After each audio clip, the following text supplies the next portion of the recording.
science fiction horror stories. I keep hearing the soft metallic tick behind the walls, the sound our lab made at 0317 when the nitrogen lines contracted and the whole building remembered winter. But I'm not in the lab now, and it isn't 0317. The clock above my living room door says 2118, the second hand jerking forward in a rhythm that isn't quite right, like it forgot how to count and is guessing from muscle memory. When it ticks, my shadow seems to hesitate, as if it's taking new instructions from somewhere else. I know why, or I think I know why. We traveled to a parallel Earth, and I didn't come back alone. We called it the Sheaf Bridge because Mara liked to name things after math. Sheaf sounded poetic and sterile at the same time, like a brand of bandage for an injury you can't see. I used to tease her about that. Now I can't say the word without tasting copper.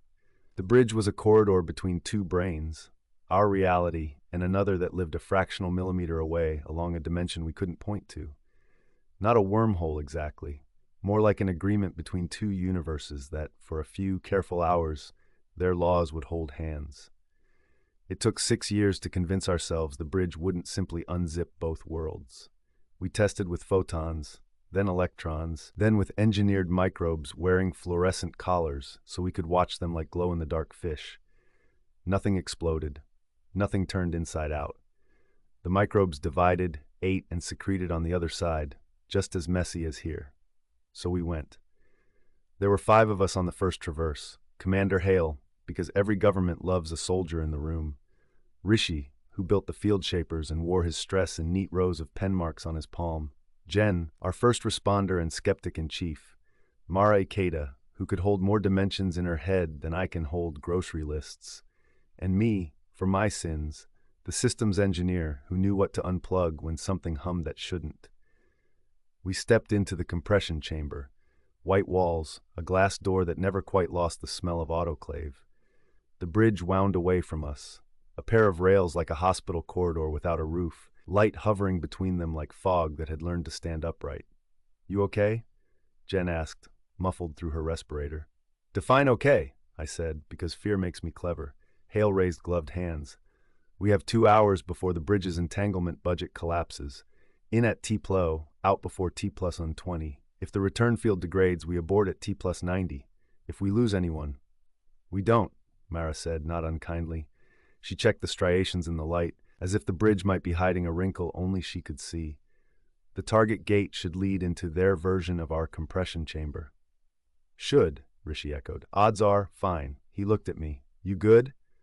"Always," I lied. The first step into the light felt like stepping into a room where someone had recently been crying, heavy, humid, and embarrassed grief in the air.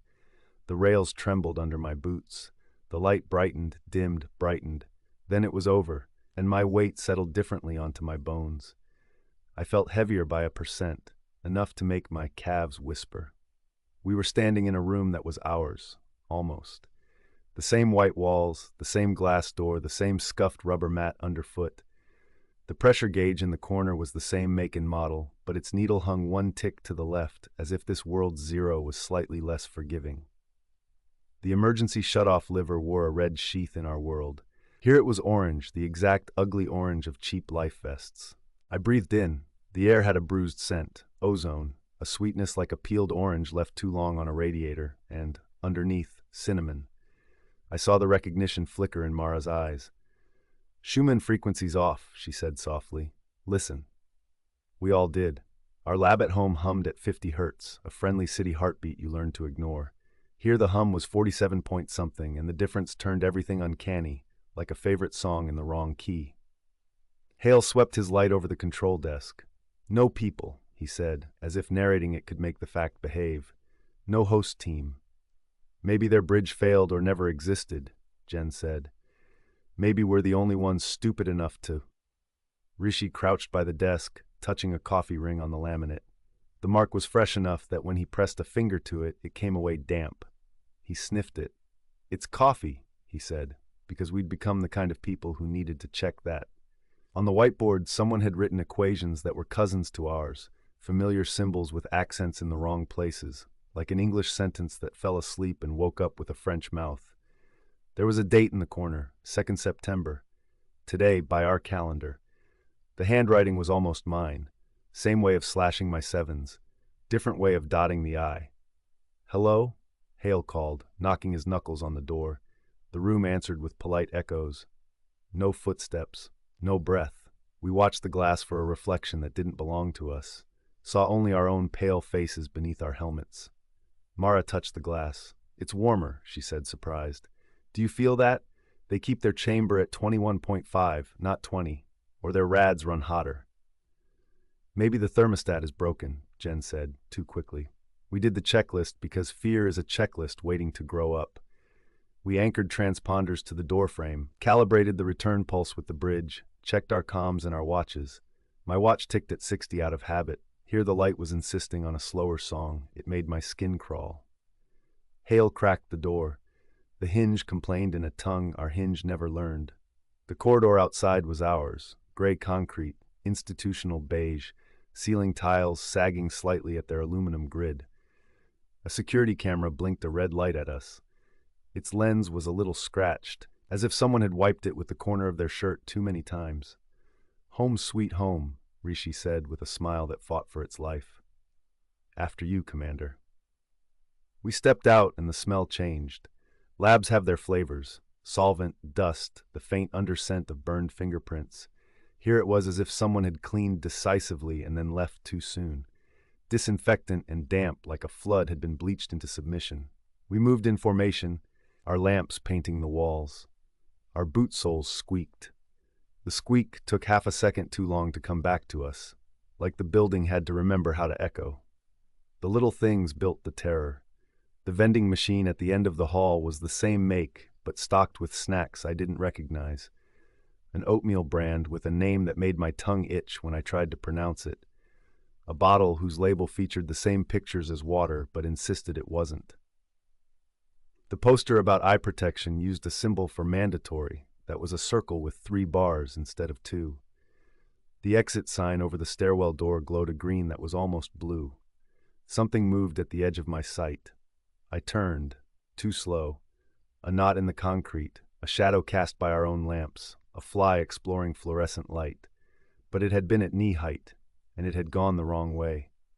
We stood in the stairwell and listened. At first we heard only the building's strange heartbeat, its 47 hertz hum. Then, under that, something more inconsistent, a metallic tapping with too much intention in it. Light tapping, like a ring against a railing. Then 3 taps. Then 2. A pause. 4. Anyone else hearing a bad Morse impression? Jen whispered. Helo, Rishi said, counting on his fingers. Or a nervous raccoon.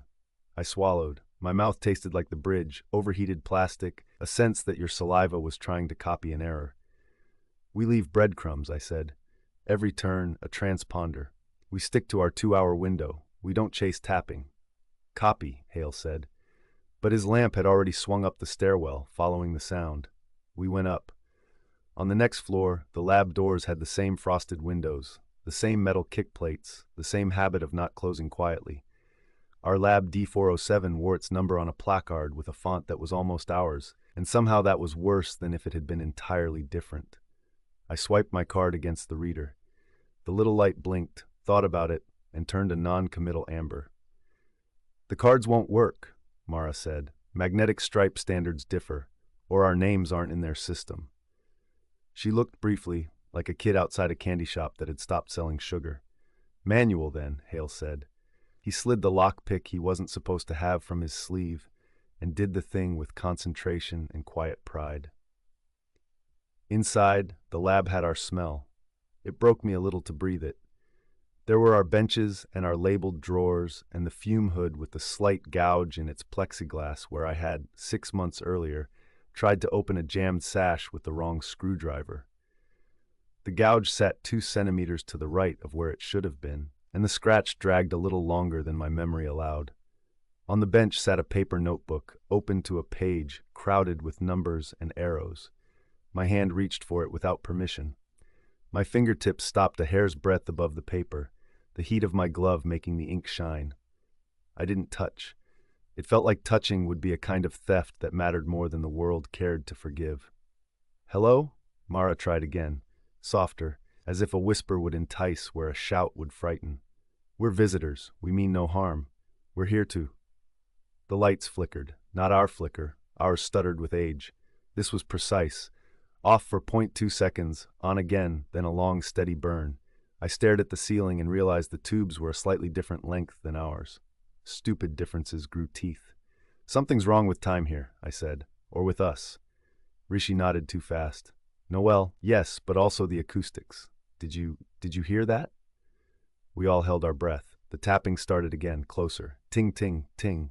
The sound of a wedding ring on metal. It came from the vents and from the space under the benches and impossibly from inside my helmet. Jen raised her hand, 3 fingers. Wait, listen, move. She moved, a cat in a body shaped like a woman. A shape past the frosted lab window.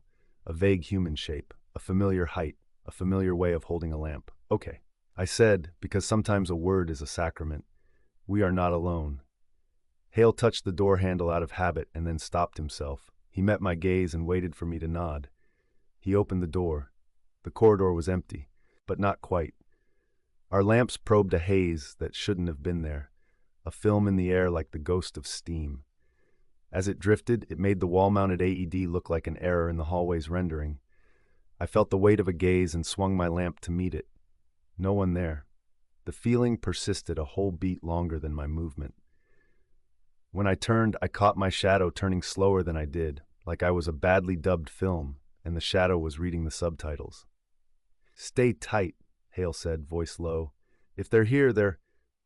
The fire alarm popped once. We flinched. It didn't wail. It just gave a sharp click, as if the world had tried to cough and thought better of it. Skittish, Hale finished, dry. We weren't brave and we weren't stupid. We were scientists in love with understanding. So we made a plan you could sew your mind into. 3 rooms up, 2 rooms over, check the security office for cameras and logs, then back, always back, to the bridge. On the way, Mara stopped and blocked the corridor with her arm. Look.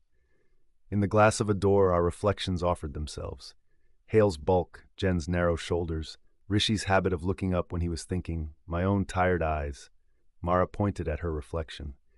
It blinked out of rhythm with her blinking, a half-beat late. When she lifted her hand, the reflection lifted it a little higher. When she frowned, the mouth on the other side smiled, very slightly. That's not a trick of the glass, she whispered. Index of refraction is wrong, but not that different. The angle, that's not how light works. Don't anthropomorphize optics, Rishi said, and then he shut up because suddenly it wasn't a joke. We reached the security office. Hale picked it open. Inside, a bank of monitors watched the building from a century ago, all cathode fatness and straight-backed chairs. On the screens, nothing moved. Hallways, doors, the bite mark on the wall where someone had once failed to park a cart cleanly. In one frame, though, a smudge, a darker patch of air. It scooted from left to right, and then it was gone. Backup power? I said, peering behind the console. The UPS hummed an unfamiliar model number at me. The plug, God help me. The plug had 3 prongs arranged as a little isosceles triangle instead of our bland little row. I wanted to laugh and couldn't find the breath. Mara leaned in, nose almost touching the glass. If they're here and hiding, there must be a reason, she said. If they're not here, something made them not here. 2 hours is now 1:40, Hale said, tapping his watch face with a knuckle. We don't risk our exit window. Jen's head turned quickly left, quickly right. Did you hear that? The tapping again. Harder now. Ting, ting, ting. It came from everywhere at once. From the ductwork, from the floor, from inside my teeth. I tasted blood. My tongue must have found a sharp edge. Back, I said, and nobody argued this time. We retraced our route with our transponders blinking green like little lighthouses. Halfway down the stairwell, the world obeyed some other instruction, and the lights died. The emergency lamps stuttered and then caught, casting everyone into a lacquered kind of shadow. Hale raised his lamp like a weapon. Something moved across the bottom of the stairwell. Gray on gray, like the world had shrugged its shoulders and something fell loose. It looked like me. It looked so much like me, it made me nauseous. The slump of my shoulders to the left when I'm carrying a tool bag, the way my right foot turns a little outward when my lower back hurts, the ding in my helmet that I got last month turning too fast into the microscope cabinet. It was me, but the way they draw you from memory on a police station whiteboard, true in every important way, and wrong in the ways you wished. My reflection, my double, my neighbor, looked up the stairs. Our lamps crossed like swords. It flinched. I flinched. For a moment the corridor was full of people flinching at themselves. Hello? The sound came from both our throats. Not in unison, they were a hair late, like a radio broadcast from across town. Our earpieces hissed. Another voice, my voice, spoke into my ear. Don't come down, it said. The words were mine, the timbre, the little catch on the D. I got it age 12 when I chipped a front tooth on a swimming pool ladder. It doesn't like us close. What doesn't like? Jen began. The fire alarm clicked again, once, twice, then steadied on a low, ugly buzz. The emergency lights flickered in a pattern I recognized without wanting to. On for 2 seconds, off for 1, repeat. Mara went pale. That's not random, she said. That's a synchronization signal. For what? For us. She grabbed my wrist and squeezed until it hurt. Everything here is trying to reconcile us with them, with you. She nodded toward my other self, who was nodding at his other her. One set of us has to snap into place. The other set gets removed. I stared at myself and saw in his eyes the same math falling into its slots. He lifted his hand slowly. On his glove's back, he had written in marker the same 3 initials I had on mine, a superstition I pretended was logistics. The letters on his glove had the tiniest curl at the ends, like calligraphy had gotten bored. Back up, Hale said, voice iron now. All of you, back up to the bridge. Move. Rishi took 1 step. The world took offense. The temperature changed with the sound of a sigh. The hum dropped a half tone. The stairwell stretched very slightly, like a yawn. My other self took a step too, trying to keep pace, but his foot fell a half inch to the left of where mine did, and the 2 steps argued. There was a flash, no, a discoloration like heat shimmer without heat, and a smell like burned sugar. My other self jerked his foot back with a cry that my throat echoed. There was a brown mark on the step where he had tried to be where I was. The bridge made the truce, Mara said, too quickly. The bridge is the only thing permitting 2 of each of us. Out here, the world wants 1 of everything. It's going to squeeze us until only 1 set fits. Then we break symmetry, Jen said. We make ourselves as different as possible. Desync. Make it harder to decide.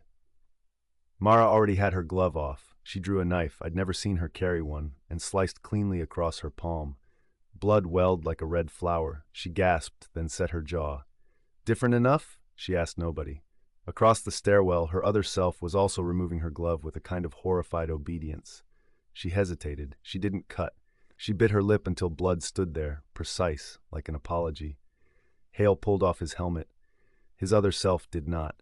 Hale shook his head hard, as if scattering bees, and bellowed, "We're leaving." His voice arrived in my ear, and in the air with a half-second quarrel that made my head ring. We backed up. They backed up. The world made up its mind less and less. The corridor's tiles swam slightly, like the floor was trapped under moving water. The tapping became a kind of hail. When I blinked, my vision remained politely closed for an extra instant, a wink I didn't request. At the bridge room's door, both sets of us stopped and breathed like we had been running for hours. The sheaf rails gleamed their soft, strange light, like a promise for sale. On our side of the room, the return gate's parameters glowed on our tablet, numbers in units we trusted.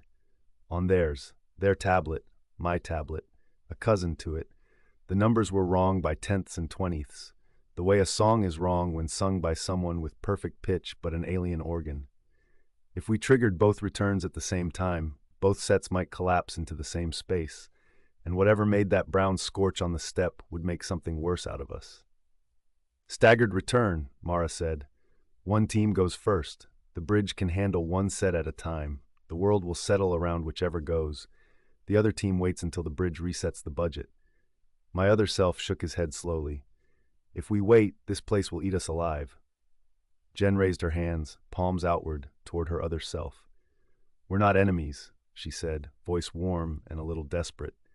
We don't have to resolve this like a coin toss with knives. We can introduce delays, do prime counting, sing at different tempos, anything to give the world a headache.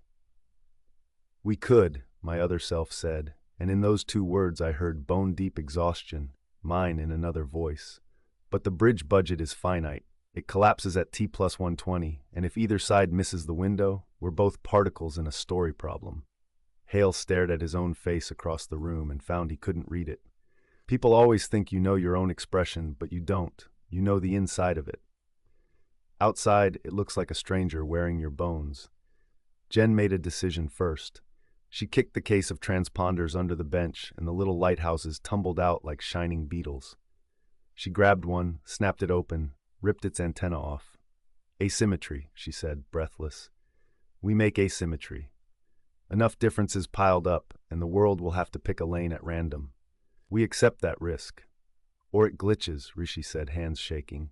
He pulled the return tablet's panel and moved a jumper 3 pins down, the sort of manipulative improvisation you try only when you've built a thing with your own hands. We can bias the return to prefer our frequency, our hum, or theirs. He looked at me. You know this system as well as I do. I did. I could feel it in my fingers, as if the circuits had passed along a faithful copy of themselves as callus and nerve habit. I could skew our return's handshake. I could turn our world's hum into a key and slot it into the lock, and maybe that would make the universe decide to keep me and discard him, or keep him. Uneasy power tastes like sugar that's gone chalky.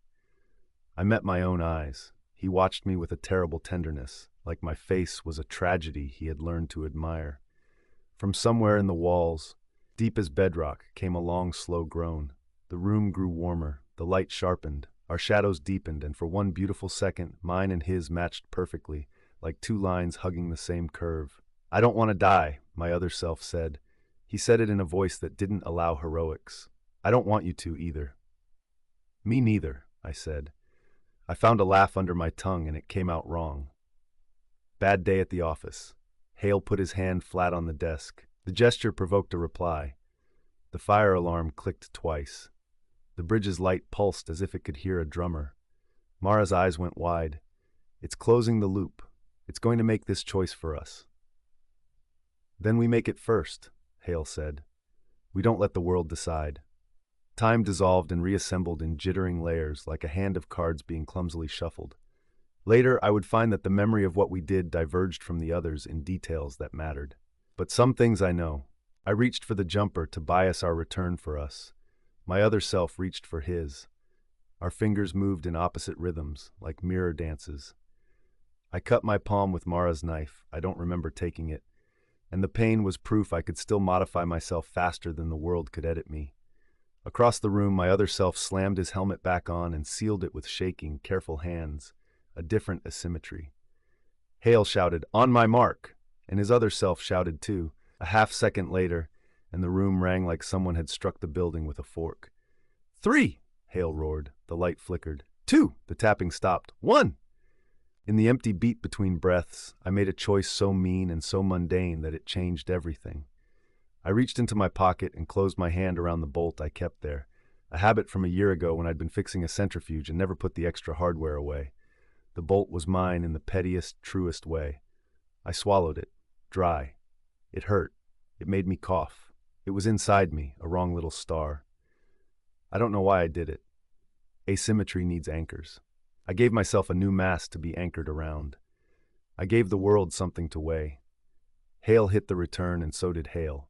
The bridge listened, felt for the hum of home, and in that hum it sought a story with fewer contradictions. The light did its arithmetic. The room shook itself like a dog leaving water. I saw my other self open his mouth as if to ask me a question. The question was exactly mine. He did not finish. The world pinched. There was a smell of cinnamon gone bad. The scorch marks on the step and on my memory correlated.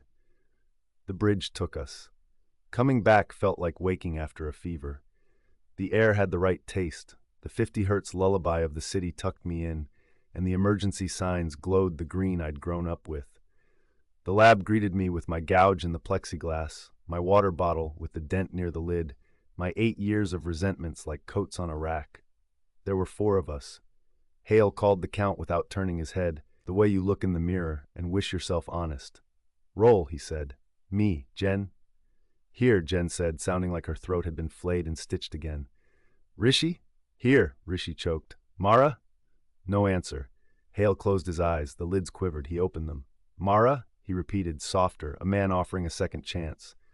I tried her name and it broke in my mouth. The bridge room felt too big. The rails hissed once like a cooling skillet. Her transponder lay on the floor. Her knife lay beside it, clean. There was a brown mark on the threshold I had not placed there and did not intend to think about. The notebook on the bench, ours, lay open to a page in Mara's hand. I knew the curve of her S, the way she drew integrals like she was knitting. On the second line, a note in different ink, "Make yourself heavy." It wasn't her handwriting. It wasn't mine. I felt the bolt in my stomach like a confession. I vomited into a steel bin, and the sound made us all wince. I half expected the bolt to come out, but of course it didn't. It sat in me, an ugly gift I had given myself to buy a bit of gravity.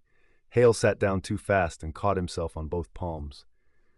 "We log everything," he said around a mouth that wouldn't listen. "We call it to the council. We secure the bridge. We don't do anything stupid." "I already did," I said, barely or bravely. I told them about the bolt. The words tasted like pennies and embarrassment. Rishi made a strangled sound that could have been laughter or grief. That's brilliant," he said, "because systems people admire hacks even when the price is unpayable. Brutal, but brilliant." Jen stared at the return rails as if expecting them to apologize. "Did we?" she began, and then stopped because the pronoun was a landmine. Was she ours?" "She was Mara," I said. "That's all I can manage." Hale nodded once, a soldier's terrible amen. "We decontaminated because ritual is a boat in a storm. We reported. We were debriefed in a white room by kind-eyed people whose voices were engineered not to snag. We signed our names on forms. We drank the thick, sweet electrolyte solution that marathoners love and lab rats endure, our tongues grateful for the familiarity. We went back to our rooms and lay on beds that remembered the shape of our backs. I slept and dreamed of long hallways in which every exit sign was the wrong shade of green. In the morning, the city was still here. The bridge was asleep, cooling. The council wanted us to present at 10. I made coffee. It smelled right. It tasted like I'd gotten the grind wrong. At 09:12, my phone buzzed. The message had no number attached, just the square gray field of a notification that had slipped past some gatekeeper. It contained one line of text. "If you made it back, check the moon tonight." I read it twice, then a third time, then pretended it had come from a prankster. I deleted it. The deletion made no dent in the shape of my day. We told our story in a windowless auditorium. Questions swooped. We said, "We don't know," in 20 different dialects of educated helplessness. I watched the faces in the room, people I'd known for years, in case one of them didn't blink with the rhythm I had memorized. They all blinked like strangers anyway. That night, out of a loyalty I couldn't explain, I went to the roof with a coat around my shoulders and looked up. The moon was bright and indifferent. A small halo hung around it, the work of thin cirrus smearing ice in a ring. I'd seen that halo before. I'd photographed it as a teenager and labeled the picture Moon Rainbow and been corrected by a teacher who loved being right. But this halo had a thin, darker band around its edge, a narrow ring like a thumbprint pressed into the sky. I had never seen that before. Or maybe I had, and my memory had been edited by the weather. I swallowed. The bolt hummed in my belly, but of course it was only my pulse. The next day, I stood in line at a cafe and the girl at the register smiled. "Usual?" she asked, and I started to say yes, then paused. "Flat white," she said, "no sugar," and I said, "I take sugar." And she blinked and said, "Do you?" in a voice that could have meant anything. In my apartment, the clock above the door ticked with verve at 50, the second hand leaping with each little approval. Every now and then, it hesitated on the 9 and then apologized by jumping 2 ticks at once. That wasn't a thing it did before, was it? I knocked on my neighbor's door to ask if he had heard any unusual sounds lately. He smiled his patient smile, the one he reserves for the weirder corners of my personality. "Only you playing Bach at odd hours," he said. "But that's usual." "I don't play Bach," I said. He tilted his head. "No?" I stood there like a man who had forgotten the arguments for knowing his own life. I went back to my apartment and opened the piano I bought used last year, a heavy, handsome grief with broken keys I meant to fix. My hands rested on the fallboard. The wood felt warmer than it should. When I lifted it, there was a sheet of music inside, handwritten, notes marching across staff lines like insects in formation. The title read, Gigue in D minor. The handwriting was mine. I can't not be me. The sentence strikes me as something a child would say. But I am learning I belong to a larger arithmetic, a sum a world is eager to balance. We balanced it once with a knife and a bolt and a clock that sometimes forgets to be itself. I have to believe the price we paid bought more than a story with a gruesome footnote. I have to believe Mara lives, somewhere on a world that hums a little low, writing instructions to herself in notebooks that look like ours. I have to believe the message about the moon was her idea, or mine, or ours. There are moments in the lab when I hear tapping again, faint as the sound of a ring on a rail from a world a fraction of a millimeter away. 3 taps. Pause. 2. Sometimes I tap back, although this is not in any manual. I tap here, and then you. It's not Morse, it's superstition, and superstition is what you do when a universe has put its hand on your head and called you by your full name. The Council wants us to go again. Of course they do. There are protocols to improve, symmetries to break with more elegance, asymmetries to exploit with less cruelty. There is a world to visit that looks like ours and doesn't want 2 copies of us wandering its halls. There is a version of me who will see me and not know whether to be glad. I said yes, because understanding is a hunger, and I am greedy. I will carry the bolt in my belly to remind me. I will learn a different way to be heavy. I will tie my shoelaces wrong on purpose and write with my left hand and recite prime numbers in a tempo nobody can love. I will make a song the world cannot harmonize easily. There's a myth that explorers are brave. Maybe. Mostly we're hungry. Mostly we want to see what happens when you open a door that has been very clear about not wanting to be opened. We stood at a door and opened it, and a hand reached through from the other side and felt the shape of our faces and took our measure. We slapped our own hand away and slammed the door on our own fingers. At night, the moon wears its thin bruise, and my shadow watches me wash my hands. Sometimes it looks at me a fraction of a second before I look at it. Sometimes I catch it looking over its shoulder, as if something behind me has called its name. We traveled to a parallel Earth. The bridge didn't just take us there, it announced our address. Now and then someone knocks, and now and then I knock back because I'm not sure which side of the door I'm on. I should start with the sound, because that's what started it. Not a voice, not footsteps, just a tone, the kind that lands behind your ears and makes the skin on your forearms pebble like something cold is breathing on you. I heard it the moment my boots touched the floor of the cavern and our suit mics synced to local air. Thin atmosphere. Trace methane. Temperature scrubbers doing their best, fogging our plates until the internal wipers hissed them clean. We had melted a shaft through 76 meters of ice to get here.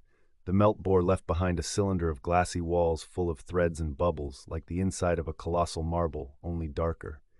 Under the ice was stone. Under the stone was geometry, and in the geometry, that sound. Ambient resonance, Dr. Sarah said, her voice sharp and primary in my ear. Probably the melt-bore harmonics. It's still going, Tamsin whispered, rookie geologist, her first off-world dig. She was the kind that always sounded like she was about to apologize. Focus, people, said Ilias, our mission lead. Calm and gravelly, the kind of voice you picture with a half-smile. Ari, you're on forward LiDAR. Jay, keep the line to the skiff clean. Nkiru, if this place tries to drop a ceiling on us, I want to know yesterday. I tapped my wrist. LiDAR gridded the passageway in a lattice of green in my HUD. The beam came back wrong. Not wrong enough to shout about, just wrong enough to make my stomach slope sideways. Returns a fraction of a second off, as if the distances were breathing in and out. We were 5 down the shaft and 1 up top in the skiff. 6, if you counted Moth, the drone that hummed between us like an impatient beetle.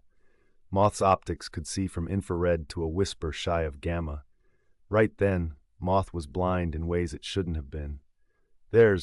I started and stopped because the tone in the air shifted, thinned, and for a beat I could have sworn it braided with our voices. My name was in it, a syllable stretched on a reed. Ari? Tamsin said quick. You okay? Reading a lot of backscatter, I said. Rocks glassy, or tuned. Tuned? Jay asked, amused and nervous all at once. What, like a flute? Like a resonator, Sarah said. We pass air through, we get song. Cap, look at this. Her biosampler was pulsing a blue I didn't like. Organics, chiral skews weird. You said this was sterile, Jay said. He was on comms with the skiff pilot, but he liked to pretend he wasn't. Made the rest of us feel like we weren't talking to a tin can with thrusters. I said the ice core was sterile, Sarah replied. This isn't ice. I looked down. The ground was not rock in the way you want rock to be. Solid, stupid, obedient. It had a pattern regular enough to be accidental or deliberate enough to be terrifying. A hex lattice of ridges and pits, each pit the size of my palm, lined with something like slate and something like bone. My boot treads nested into it with a click I felt up my spine. The cave wasn't a cave, it was a room, and the room wanted to be heard. Marking 0, Ilias said. He planted the pinger at the edge of the shaft. It blinked a fat red in my HUD and started sending out a pulse like a heartbeat. No one loses the line. We are not here to get fancy. If the tunnel branches, we do not split. Repeat back. I repeated. So did everyone else. The tone threaded through our responses again. The word that sat under all our words was Lair. If you want to know what terror really smells like, it's not sweat or blood or the chemical spit of fear. It's ozone and wet stone and your own breath, condensed and warmed and cycled until it doesn't smell like you anymore. It's the way a place changes your exhale to match its inhale. We moved. The corridor rose and fell in shallow breaths, ribbed by that hex lattice. The walls were patterned with a filigree that couldn't have been wind and looked a little like coral and a little like veins carved into obsidian. The light we brought glowed white off those veins and came back gray-green, bruised somehow. I told myself that was just the dust. Every few meters the ridge work changed frequency. Ridges closer together, then farther apart, pits deeper, then shallower. My mind kept trying to find a name for the pattern. Something musical. Time signature? No. Sarah was muttering about chirality and pseudoproteins. Tamsin fell quiet, which wasn't like her, and then started sorting pebbles against the wall with the toe of her boot, as if making quick little constellations would let her remember the way back better than a ribbon of blinking red in our HUDs. Every echo in that corridor sounded like footsteps that weren't quite ours. Cap, Nkiru said after 10 minutes. Her suit telemetry was a neat stack of normal in my wrist. She liked things tidy. Seismic says we're in a bubble cut by channels. Big voids ahead. Think rib cage inside a skull. Also gravity anomalies at the 50-meter mark. Anomalies asked. Not mass, she said. That's the thing. No mass. Missing. Jay made a little snort. Negative mass. Great. Let's put it in a bottle and sell it. Sarah's voice clipped. That's not how. The tone in the air answered. It was never loud. Not once. It was the quiet that eats your attention around it like a shadow eats light. It didn't come from in front of us or behind us. It seemed to live in the walls and seep into our suit seals and bloom against the back of our throats. It sounded a little like whale song through too much ocean, and a little like the hum you get when you press a shell against your ear and lie to yourself about the sea. Ari, Ilias said, talk to me. Returns are doubling, I said. I ping one wall. It stutters and comes back in 2 phases, not a split. Echo that isn't time. You can't have an echo that isn't time, Jay said, which was the wrong kind of thing to say and made me want to say something cruel, so I swallowed it and told the truth instead. Then we're already wrong. We found the first void like falling into the sky. One moment, corridor, the next, horizon. The wall curved away from us and down again into a bowl so large that our lights died of loneliness before they reached the opposite rim. The bowl's floor was not flat. It was a forest of calcified harps, an acre of frets and strings and ribs and combs, 1,000 standing waves frozen in something like stone and something like cartilage. Every surface had been shaped by something that knew the inside of a throat. The air was still and also not, currents that moved like breath, impossible when the pressure was this low and there were no heat sources but us. Okay, Jay said softly. Okay, this is beautiful. It's an instrument, Sarah said, or a lung, or both. Ninkiru's footsteps were too loud because she wanted them to be.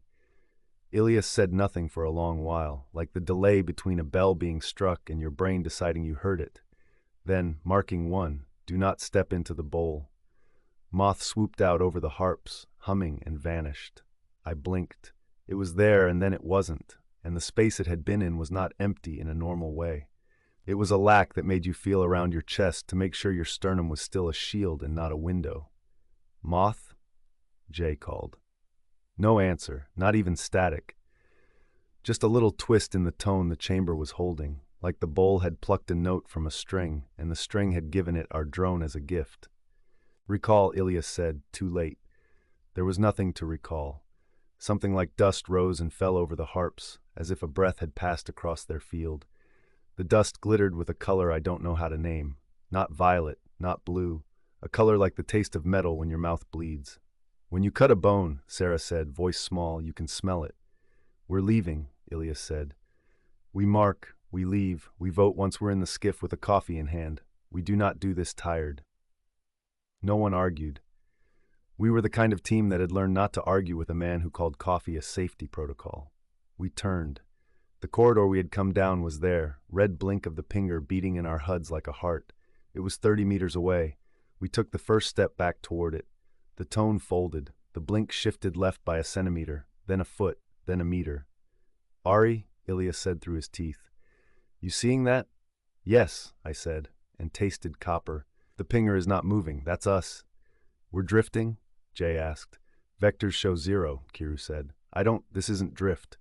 The pinger had been at our backs a second ago. It was at our 3 o'clock now, then 9, then gone. And then, as if time had flickered, it was ahead again. It's like a bad dream, Tamsin said, when the door keeps walking out of the room. Stay, on me, Ilias said. He took a step, then another. The pinger shivered, stayed, then moved. We matched it. We walked, and when my boot slid into the pattern of the floor grid, it clicked. And with the click, the tone stretched our names into something like a question. It sounded like Ilias laughing in a room a long way away and a long time ago. It sounded like Sarah reading an instruction list in a classroom with no windows. It sounded like my own voice saying something I had not yet said. We reached the shaft. The pinger was where we left it. We stood around it like penitents around a shrine and pretended it had not almost moved the world out from under us. Back up, Ilias said, steady. One at a time, ladder discipline. Tamsin went first. The glass-walled shaft swallowed her boots, her legs, her torso. The light on the rig above was a distant sun. She climbed into it and was gone. Nkiru, Ilias said. Then Sarah, Jay, you and Ari argue over who gets to go last. Ladies first, Jay said lightly, to make Nkiru roll her eyes and insult his ancestry. It didn't work.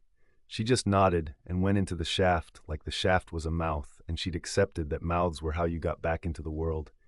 Sarah's hand was on the ladder rung when it happened. The red blink of the pinger hiccuped. The tone bent. A shadow crossed the bowl behind us. I turned. A person stood on the ridge at the far side of the harp forest. Their suit was ours, but also not. The lines were wrong. The way the light touched its helmet was wrong. It lifted a hand in a slow, deliberate wave. Skiff, Ilias said softly. We've got movement, confirm. The skiff's pilot, Hyjin, professional pessimist, said, Thermal shows 4 in the chamber, 1 in the shaft, 1 above. Nothing else. Then I'm hallucinating a mirror, I said. I'm seeing it too, Jay said. I heard him breathe. It waved at me. Don't wave back, Sarah said, in the crystal voice you use with an animal that might bite. The figure took a step out onto the harps. The dust plumed around its boots in that metallic color. Where it stepped, a sound like wet glass cracking. It walked without fear. It walked like it owned the room. Up, Ilias said. Now. Sarah climbed. I planted my hands on the rim, ready to haul myself up. Jay put his hand between my shoulder blades to steady me because he was sweet even when he was scared. The figure raised its head. Our suit plates are opaque from the outside, reflective. If you've ever looked into a mirror and seen a face you thought was your own but couldn't quite recognize it, you know what I saw. It was me, not a reflection. The gait was off by a heartbeat. The tilt of the head was mine if mine had learned a new habit. The way it raised its right hand, no, I am left dominant. It was right. I said nothing. I climbed. Jay climbed after. Ilias came last, and I heard him run the last few meters because I'd never heard Ilias run before, and that went on the list of things that were wrong with the world. We sealed the shaft behind us. We sat on the glass and breathed air that came from known filters. We stared down into the dark as if light would give it back. The tone did not stop. It climbed the shaft like ivy. Skiff, Ilias said. Prep to depart. Hyjin said, very quietly. Depart to where? Anywhere that isn't here. Copy. We got to the skiff. It looked like a beetle someone had dropped and dented, but it still had that posture of something ready to spring into a trajectory, and that was good. The hatch sealed with a kiss, and I let the suit fall off me like a second skin I had outgrown in an hour. I smelled of plastics and fear. Jay peeled out of his too and made a joke about us all smelling like agitated otters. It wasn't funny, but it made him less likely to panic himself into mistakes, and I loved him a little for that habit, in the way you love a familiar noise in the dark. Decontamination lights washed us. The tone, somehow, was still there, hiding behind the hum of the ship, translating itself into the sympathetic frequencies of the ventilation. I sat on the bench and pressed my thumbs into my eyes until I saw starbursts. The starbursts looked like the geometry downstairs. We need to assume there's a non-human intelligence that uses acoustic resonances as sensory organ, Sarah said briskly, because if she didn't give herself an exam to pass, she would shake. Or it uses acoustic resonances to shape ours, or both. You want the short version, Kiru said. The place is a mouth and an ear, and we are inside the head. Don't say head, Tamsin whispered and hugged herself. Hyjin was at the pilot station, hands on nothing, as if holding still was work. Ilias flicked through the flight check with the deadly patience you use to defuse a bomb. Skiff to melt bore, Hyjin said. Spin up. Nothing. Then the quiet voice of our autonomous bore. Thermal coils cooling, awaiting command. Spool, Hyjin said. The boards in front of her stayed a calm corporate blue. Spool and burn, we're leaving. Thermal coils cooling, the bore said again, awaiting command. It's not hearing us, Hyjin said.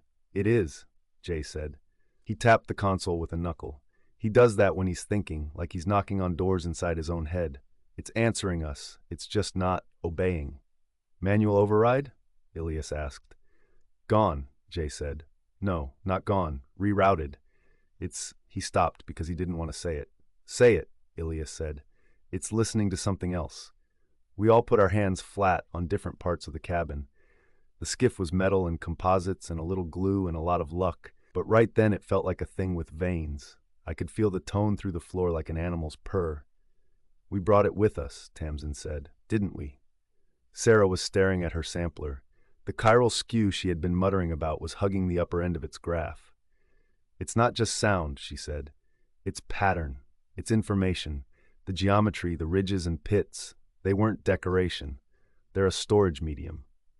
Like a record, Jay said. Like a brain, Sarah said. A fossilized brain that remembers in harmonics. Great, Hyjin said. We found a dead mind under the ice. Sarah met my eyes. Do you remember the figure, Ari? The way it moved? I nodded. That was your motion, transposed, she said. What if it didn't show us an alien? What if it showed us? You're saying it copied, Nkiru said. I'm saying it listened and sang back.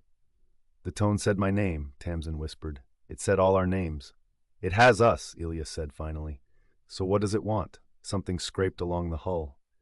No one moved. It was like a fingernail against enamel. It sent great round goosebumps down my arms. Hyjin whispered something unprintable. Jay's eyes were wide and dead still. External cam, Ilias said. He brought it up. Outside was ice and darkness in the mouth of our shaft like a pupil. Something pale arranged itself around the rim. Not an animal. Not a machine. A weaving. Threads of not bone, not wood. A composite of mineral and organics, and somewhere inside it, electricity. Little arcs crawled down the threads and into the floor of the cavern, like lightning domesticated. The threads plucked the mouth of the shaft like harp strings, and the tone rose. It wasn't a single note anymore. It was a chord. Underneath, another.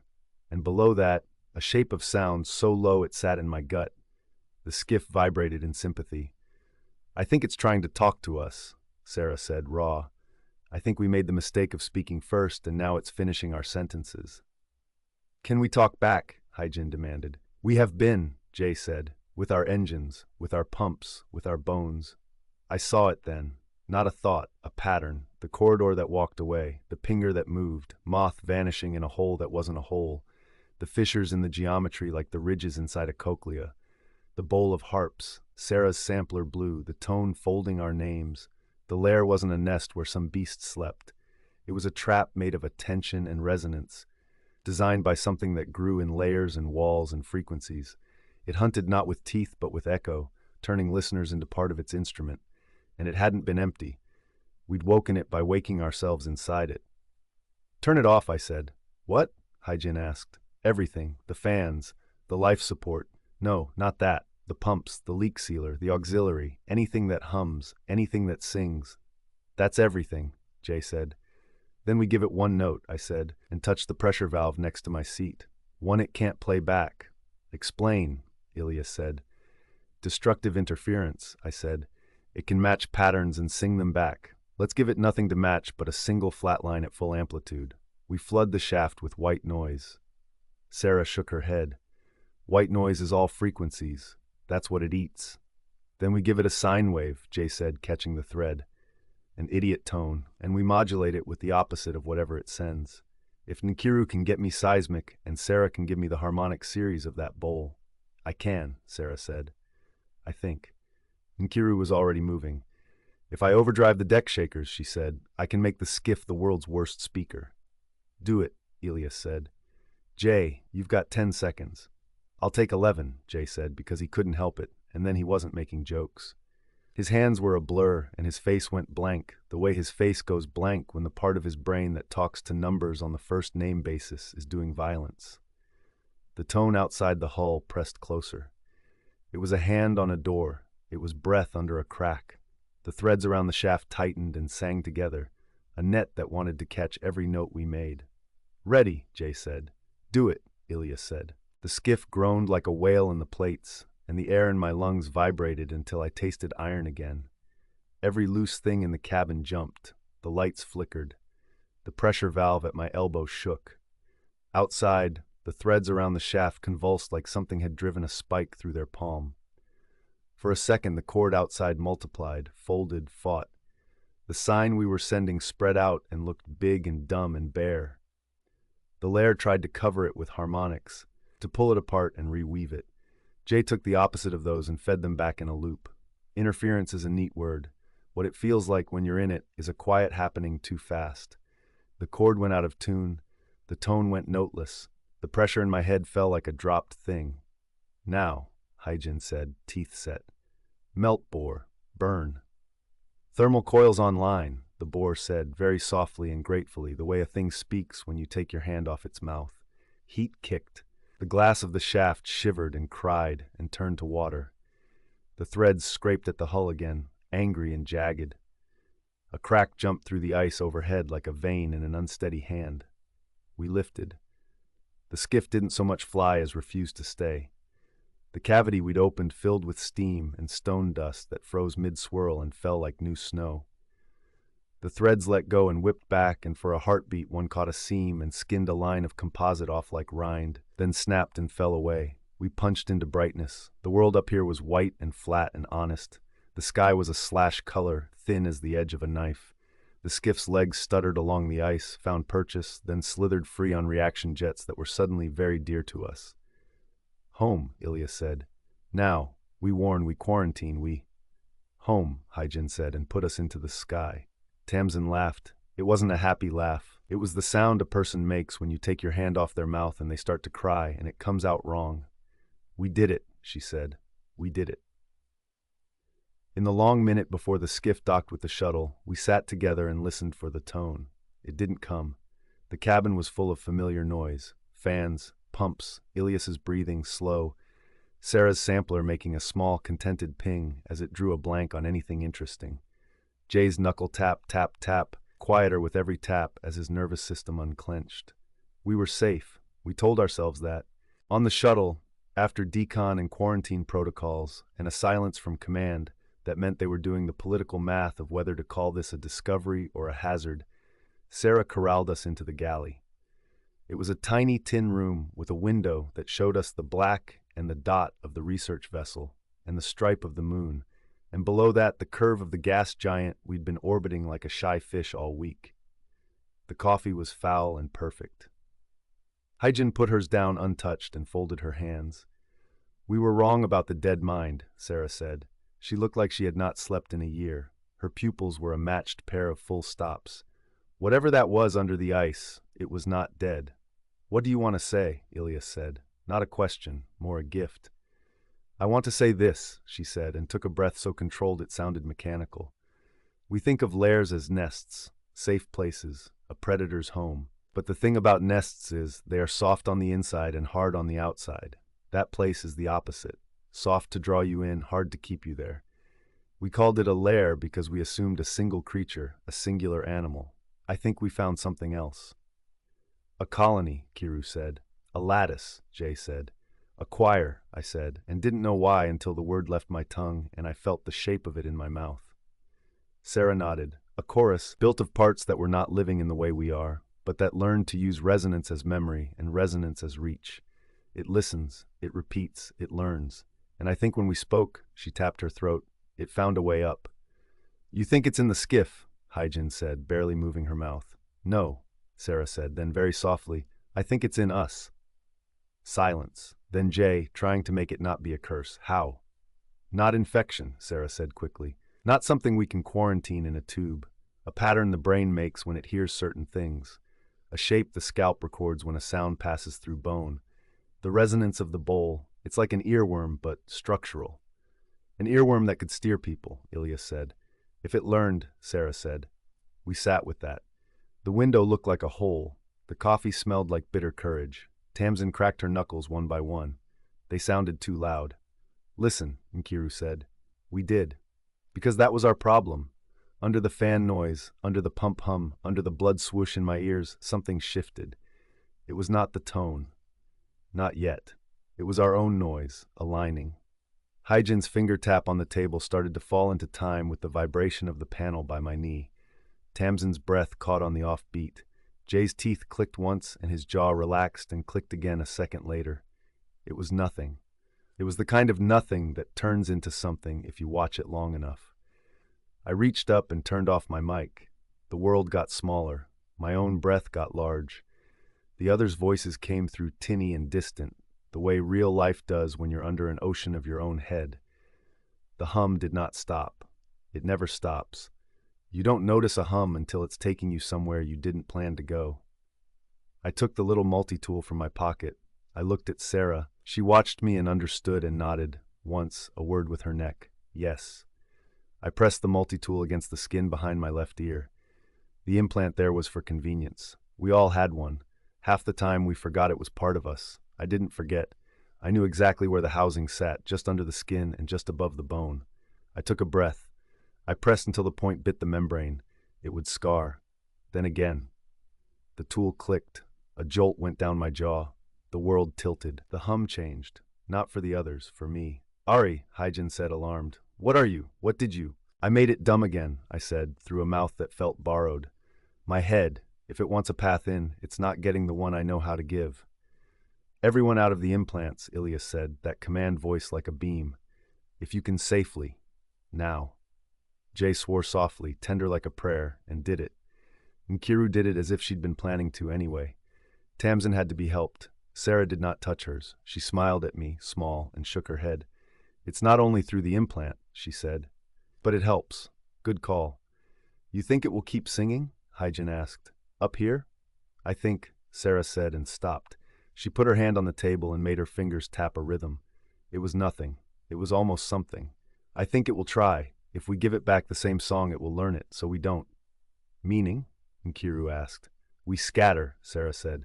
We make noise it can't braid into a rope. We don't let our routines sink. We disturb. We never ever clap together. On a ship, Jay said, looking around the tiny room. That is a tall order. We can do it, Ilias said. Like you say, you can find a door in a room that won't keep still if you agree to keep your hand on the wall and not blink. We did what you have to do after. We told command everything and nothing. We quarantined and then declared the quarantine symbolic and then made it real. We ran tests that told us what we already knew, that the bowl under the ice had taught us something, and that the lesson lived in the shape of our skulls and the curve of our ears and the way we listen and speak. We wrote papers in our heads and then we burned them. We argued about whether to warn anyone who might stumble across another place like that, and then we decided warning is a noise too, and some noises are invitations. The night after we docked with the research vessel, I woke to the sound of someone saying my name in the voice of a person who loved me. No one has ever loved me in the way that voice promised to love me, so I knew it wasn't real. I lay there and listened. The ship's hum was a chord. So was my breath. Something below those moved, a pipe organ dreaming. The sound wasn't coming from the ventilation or the hull. It was coming from the space behind my teeth, the place where your skull is a room and your tongue is the only window. Ari, the voice said. Ari. I didn't answer. I got up. I walked to the galley. Hyjin was there, blind-eyed with lack of sleep. She didn't say anything. She raised her mug. I sat. We listened to the ship burn its quiet through the dark. We were supposed to find ore, she said eventually, or for command to pat our heads and tell us we made the ice look pretty with our melt bore. We found their lair, I said. She looked at me. Do you think they said the same about us? What do you mean? Her mouth shaped a bitter smile. If a thing that is a chorus looks at us, what are we? Hard on the outside, soft within, voices in a box. Food, I said. Choir, she countered. We sing too, Ari. I thought of the bowl. I thought of the figure that had been me and not me, lifting its right hand in my left-handed way. I thought of the threads plucking the mouth of our shaft and singing us like a violin. I thought of the way people fall into step when they walk together, and how good that feels until you remember why armies do it. I don't want to be in their song, I said. Then don't give them your note, she said, and went back to staring at the void. Make a new one. We left the system a week later. The hole we made in the ice healed over. The harps below slept or woke or waited. The official report says we encountered an acoustic anomaly and retreated in good order. Unofficially, we don't sleep at the same time. Jay has taught himself to chew on the left side some mornings, just to keep from finding a rhythm with his heart. Tamsin has learned to hum 3 notes at once, which I didn't know a human could do. And sometimes I think of her in her bunk making a chord that has no place to sit in any song, warding herself like a saint. Sarah didn't take her implant out. She sat with me and explained, slowly, like I was 5 and she'd never loved complicated things more, how you can train your brain to hear a pattern and not answer it. We forbade her from going back under the ice. We didn't forbid her much else. She started to leave one earbud in when she walked the ship. Sometimes I hear it leak. It's not music, it's noise like rain. I cut my implant. Sometimes I swear I still feel it buzzing under my skin, like a phantom limb. Some things you carry in your bone, whether you want to or not. Last night, I woke to the taste of metal and a small, careful scrape against my door. I lay there, not listening, and didn't move. The scrape came again, a 3rd time. Then it stopped, because I didn't answer. That's a rule now, in my head. You don't answer scratches in the night.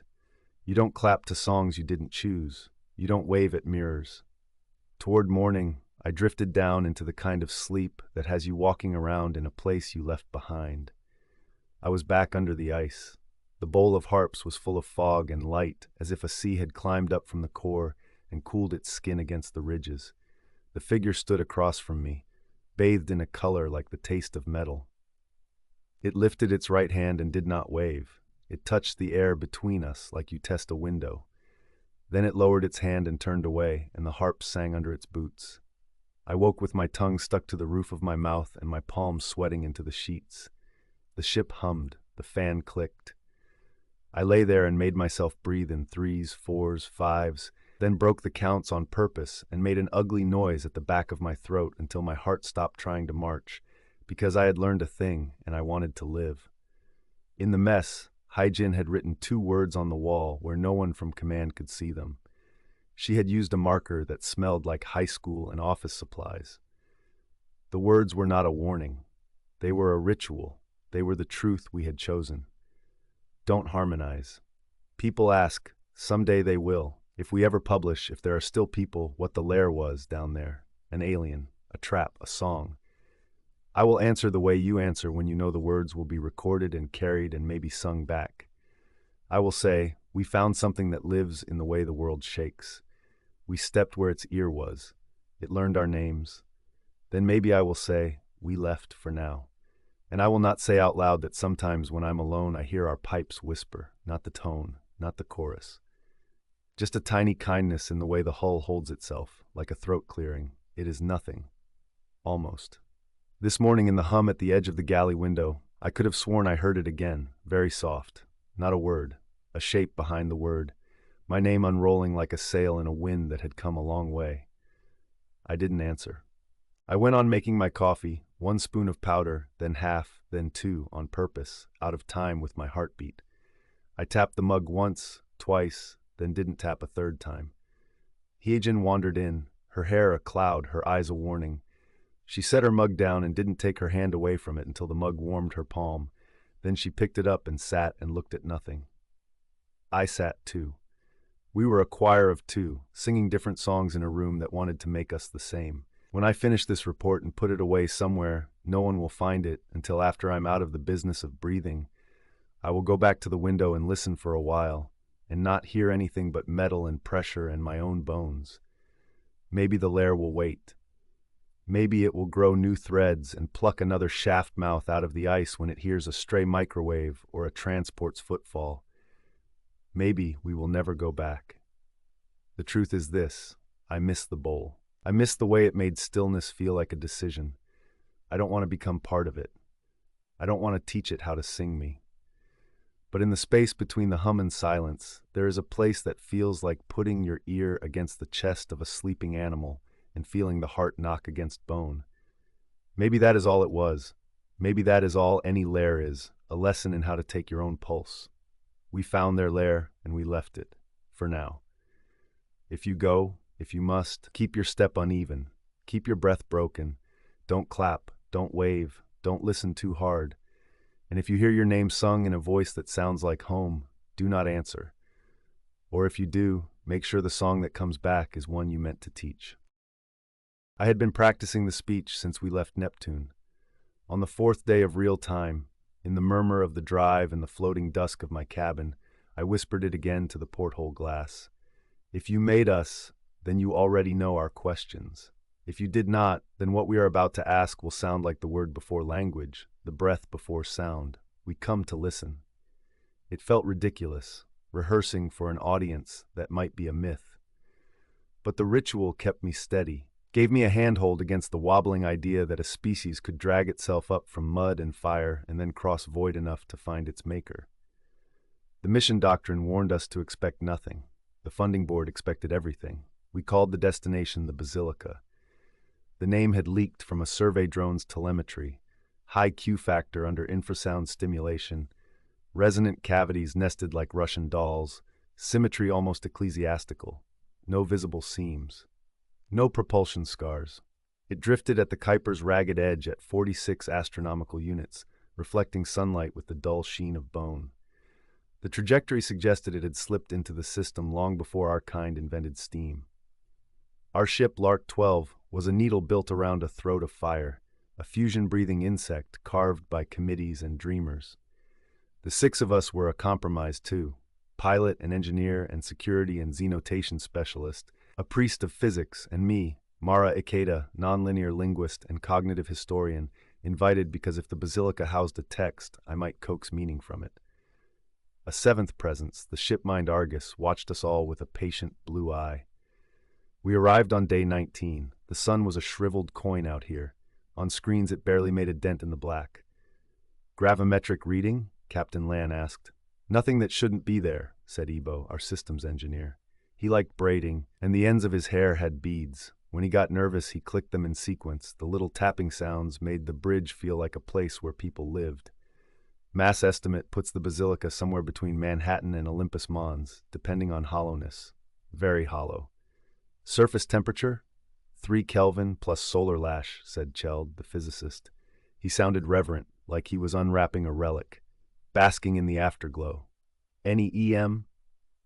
None that registers as modulation. Background murmurs, thermal hiss. It's quiet. Argus threaded us into a very high orbit. I watched the Basilica swell.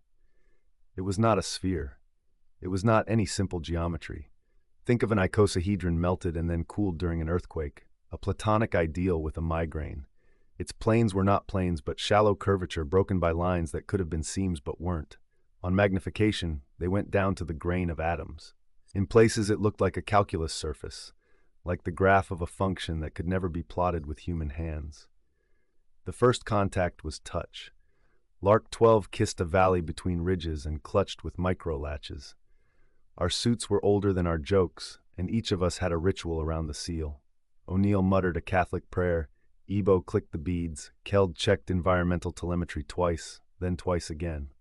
I pressed 2 fingers to my throat and counted my own pulse until it slowed. The hatch opened onto vacuum and glitter. Land moved first, clipped to the guideline, feet finding magnetic purchase on the basilica's stony hide. Remember, she said, no drilling, no cutting. We're guests. Assuming there's a host, O'Neill said. Security by trade, soldier by habit. His visor reflected the ridge into a serrated grin. I stepped after them, the noise of the suit scrubbers too loud in my ears. The surface wasn't rock. It looked like rock a poet might imagine.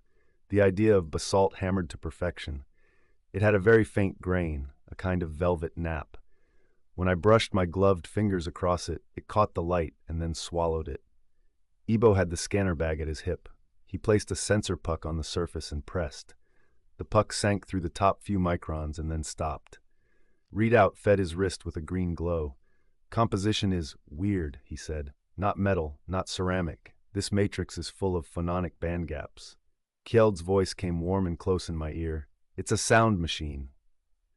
It's a machine, Land said. We found the way in by accident, or it found us by indifference. We were hauling a quarantine tent from the cargo reel when the terrain to our left shivered. For a dizzy half-second, it looked like a mirage. One plane rotated, except it didn't rotate. The world rotated around it, space like a card trick. A seam opened where there had been none, and a triangular mouth yawned down and down, stairs asleep for half a billion years, remembering how to rise. Move slow, Land said. Keep the channel clean. Record everything. We descended. The basilica had an atmosphere, or we created one.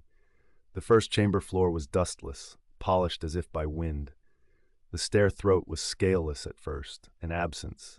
Then our flood lamps found texture unnoticed by sunlight, and I saw that the walls were not smooth but worked. There were shallow troughs, arranged in nested perpendiculars. A script of patience. I did what they paid me to do.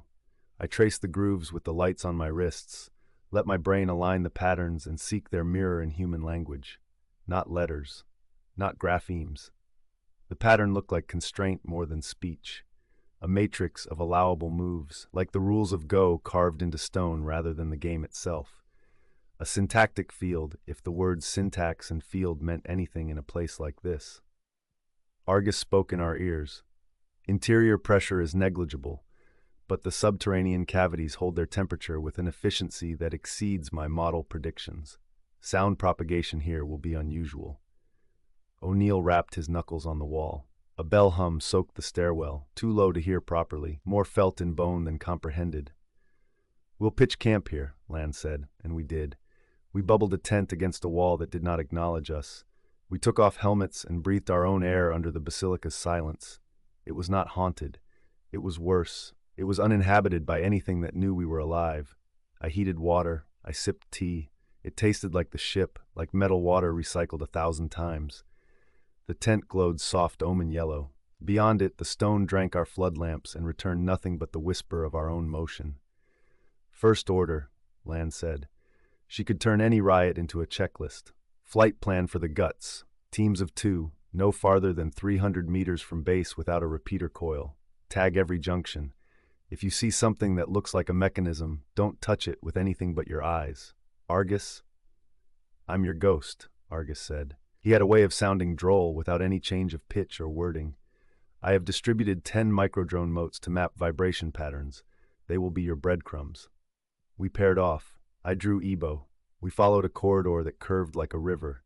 The smell was nothing but the ghost of our own gear, plastic and heated dust and the faint ozone snap of our lamps. Do you think it's dead? Ebo asked. Dead things rot, I said. This just refuses. Maybe it's waiting. For? He clicked beads idly. For us. There were rooms like alcoves. There were shafts that came down like organ pipes. In some chambers the floor sloped like a mild beach, and at the bottom stood a shallow bowl, still as stone, large enough to hold a small whale. At the rim of one bowl, someone or something had smudged a line. The smudge was the same color as the bowl. Material displaced into the material, as if a finger made of bowl had been dragged through bowl. My mouth went dry. The tea felt ancient in my stomach, like a regret. "We're not the first to touch," I said. Ebo's laugh was a breath. Maybe it touched itself. The basilica amplified small sounds strangely. When Ebo cleared his throat, it wasn't louder. It was more crowded, the way a crowd's murmur is not one voice but the sum of 1,000. I tried to hum on one note. At first, nothing but my own silly voice. Then the walls took the tone and thickened it, made the sound larger than my mouth, older than my breath. The hum went down and down. I decided I hated the place, and also that I needed to know everything about it. We laid fiber like lifeline and returned to the tent before the captain's reminder. Lan had a map up on the tent's inner skin, motions rendered as lines, motes as small blue sparks.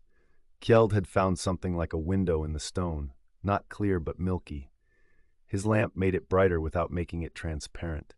He had pressed his palms to it, and the temperature on the other side was warmer by a degree than the rest of the walls. "Heat from where?" he asked. Argus answered. "Possibly a bulk of material with different phonon characteristics. Possibly our own imagination projected onto random variation." "Thanks," Kjeld said. He sounded delighted. "I love being told my fancy is a function of noise." We slept in shifts. The tent was big enough for one person's dreams to be private if you were polite. I was on second watch. The flood lamp slid across the wall like a small moon, but there was no horizon for it to rise over, just more knot wall that refused to claim the light. The noise of the suit scrubbers was gone. The tent pump moved air with a noise like distant, careful waves. I heard something. Calling it a sound cheapens it. It was the consequence of sound, a shiver in the bones of the basilica that translated into the register of human bones. It was delicate, like porcelain being tapped with a thumbnail. It was near us and very far away. It went like this, tick, tick, tick. It was not periodic. It was almost periodic, like someone trying to remember a song. I stood. I made a note casually, the way one does when one is trying not to be the person who says, "Hey, I think the invisible thing is talking to us." I walked to the tent edge and pressed my palm to the wall and felt the second derivative of the universe tremble underneath skin and glove. Then I saw the shadow. At the corridor mouth, illumination from our tent spilled into the dark and was erased. There was a movement in it, like the part of your vision that your eye refuses to bring into focus. It had the shape of a person and the disinterest of a rock. "O'Neill," I said softly. "You want to walk?" No answer. The shadow did not move again. Maybe it had not moved at all. I woke Lan. She listened to my description, watched the corridor as if it wouldn't dare misbehave in front of her. She frowned at Argus's feeds. "No caloric variation," she said. "No motion that registers." "It was a glitch in the lamp wash," I said. "Probably," I added. She did not say I sounded unconvinced. She was a good captain. In the morning cycle, O'Neill told a story which meant he was anxious. He said, "When I was small, my grandmother had a table that made noises at night. Tap, tap, tap. She put a bowl of water on it and the water barely rippled. We said it was the old wood settling. She said the table remembered trees. She said memory sounds like that when it has no mouth." Kjeld attempted caution by way of humor. "I vote we do not anthropomorphize or dendromorphize." We went deeper. Something in the basilica made maps unreliable. The corridors were not moving. We would have heard the mass shift. Yet our path felt different on second pass. The way the same street in 2 seasons is the same, but your feet know the angle of winter sun versus summer. Repeater coils hummed. Our fiber spooled silky like spider dragline. And still we took longer to reach the chamber with the shallow bowl than the length of our legs warranted. We found marks that were not ours. Scratches on the floor, not gouges, like chalk lines dragged by a reluctant hand. The lines followed the floor seams and then veered in a wide, unwilling curve. They ended in a cluster at a wall, thin lines like the pattern of a bird skidding across snow. "Robotic?" Ebo asked. "If there is a robot here, I would like to meet it and ask for pointers," O'Neill said. "That scratch pattern's not tracked. Looks like something without purchase." A mote drifted by our ankles, no bigger than a gnat with a belly full of sensor. It was humming to itself, telling Argus a story about pressure and vibration. As it passed the wall where the scratches stopped, it dipped. Not because of air, because there was no air. It dipped as if the space itself had thickened briefly, like the invisible version of a shallow patch in water. Argus? I asked. A small change in the local elasticity of space, he said. He did not inflect. We learned to hear his awe in the choice of his metaphors. Or a small change in the way we perceive that elasticity. The basilica plays with sound. Perhaps it plays with things that can be described with sounds mathematics. What about things that can be described with meanings mathematics? I asked. Meanings are noises we call true, Mara, Argus said gently. Do not be offended. I am made of the same noises. We laughed because the choice was laughter or the alternative. We returned to camp in an evening mood with no evening sun to justify it. Kjeld was pale. He said he had heard a tone in the far corridor that matched his own tinnitus, which was a terrible joke. He had never had tinnitus. O'Neill reported nothing, but he cleaned his sidearm twice, and the second time he forgot he had done it and cleaned it again. I decided to nap. Sleep in the basilica was like holding your breath under slow-moving water. The tense air was a promise while awake. Asleep, it felt like a suggestion. I dreamed of a stone bowl, but not the one we found. In the dream, the bowl was full of something not liquid and not gas. It was full of a color I could not name. When I tried, my mouth filled with the taste of iron and strawberries. I woke to Ebo whispering. He was at the corridor mouth, shoulders hunched, the beads at the ends of his hair still and dark. He had his helmet on and the faceplate up, the light inside painting his expression with a lunar grace. "What?" I mouthed. He lifted a hand, a small gesture that said, "Listen." I did. Tick, tick, tick, tick.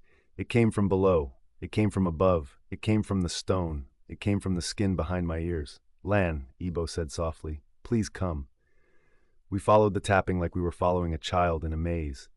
The fiber line to our tent felt like the only truth in the world. The corridor sloped, and then opened onto a space that stole the breath I pretended to control. Imagine a cathedral nave.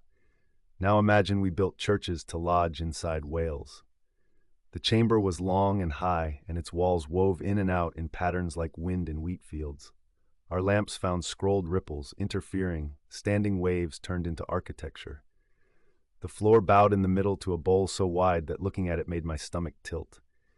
At the rim of the bowl stood a pedestal, and on the pedestal lay a shiver of filaments like a tumble of hair or seaweed frozen in vacuum. The filaments were the color of our lamps. When we moved, they seemed to dislike that. Tick, tick. The tapping came from the filaments. No, it came from the bowl. No, it came from the way the bowl wanted sound to move and could not. No, it came from me. Lan whispered over the channel. "Am I the only one whose name is being pronounced by a thing with no mouth?" Lan said, very calmly, "No." I heard my own name then, Mara, but not in a voice, in the shape of the taps, the rhythm, the interval, the little pattern. If you have ever been so close to someone for so long that you know their footsteps like your own, that you can tell them coming by the sound of their keys before the keys exist, you will know the feeling. Your own name arrives as a pattern the body expects. "Morse?" Ebo volunteered, a wishful grasp at human. He started to tap back before Lan stopped him with a hand on his arm. "Not yet," she said. Argus's motes quivered. The map scribble above Lan's shoulder blurred with a jitter. The motes hummed back a strange song to the mother ship. "There is a hole. The hole is sound-shaped. The sound-shaped hole is filling. Here is the taste of the filling." "What do you want?" I whispered, as if whispering mattered. The filaments on the pedestal stirred like grass under a breeze that could not be there. They lifted, fell, then lifted, like a very old cat remembering a stretch. One filament crossed another and stuck, and then the two slithered apart without a sound. I felt like a very small child witnessing a very large animal breathe. "What if it's a receiver?" Kjeld breathed. "What if those are antennae? The bowl is a resonant cavity, and we're the first noise it has heard in a long time." "I would make statues too if I were lonely," Ebo said before he could stop himself. "What statues?" Lan asked sharply. Ebo's lamplight crossed the far wall at a shallow angle. The wall did not answer. For a blink, that is what it looked like, the wall replying. But the light painted shapes on it that had no business being there. Silhouettes of bodies at work, leaning and rising, kneeling, reaching up to lift something we could not see. The silhouettes were our height. Their heads were our heads. One of them turned toward us, and its profile was the idea of a face, like a coin worn down by fingers. The shapes lasted a second, and then were only wall. The filaments on the pedestal lay like hair. The tapping paused as if embarrassed at having spoken. We retreated like people who do not wish to admit they are retreating. At the tent, we found that O'Neill had been pacing, though he would not call it that. He had the look he got when he thought duty was about to ask for something that left teeth in the request. "Report," he said. Lan told him everything. She did not dramatize. She dramatized less than the moment warranted, which is how I knew she was frightened. He slotted a clip into his sidearm and then took it out again. "If it starts speaking in my name, shoot me first," he said, not as a joke. I tried to shake off the image of the silhouettes. I could not turn off the slow thought that the basilica was a machine designed to take vibrations and turn them into architecture. It did not print words on walls. It wrote in geometry and sound. The second night, my watch passed without tapping. The third night, Argus said, "Mara, would you come to the corridor mouth?" His voice in my ear was not unusual. Argus had no mouth and spoke with sound. This should have comforted me. It did not. He did not address the others. I stepped out. "Yes?" A mote hovered inches from my face. Its little legs trembled at their joints like it was cold. Argus said, "Please look to your left." I did. There was a smear on the wall that had not been there. Felty like the bowl smudge, but larger, a palm's breadth, dragged but not down, dragged along, as if something had been pulled but did not yield. "Ebo hasn't been out," I said. Ebo would not have pranked. O'Neill wouldn't. Kjeld didn't have the temperament, and Lan had no patience for the trivial. We were the only ones here. "Mara," Argus said, "please step closer and hum at C sharp, softly." I stared at the wall. Then I did as the ghost asked. I am not a musician. I found C sharp by feel. I hummed very softly, and the smear trembled. It widened by a fractal hair. It looked like a mouth failing to remember how to be one. I stopped. The smear calmed. "What," I said through teeth, "is that?" "The basilica is tuning us," Argus said. "Your voice specifically, but all of you, differently. Your steps, your breath, your pulses, your names. It is building a vocabulary. I cannot yet discover the grammar." Lan took this like a punch and then like a plan. "We need to know what we are teaching it. We will not speak in the corridors. We will not hum in the halls. We will do nothing unless deliberate. We will not wonder aloud." She paused.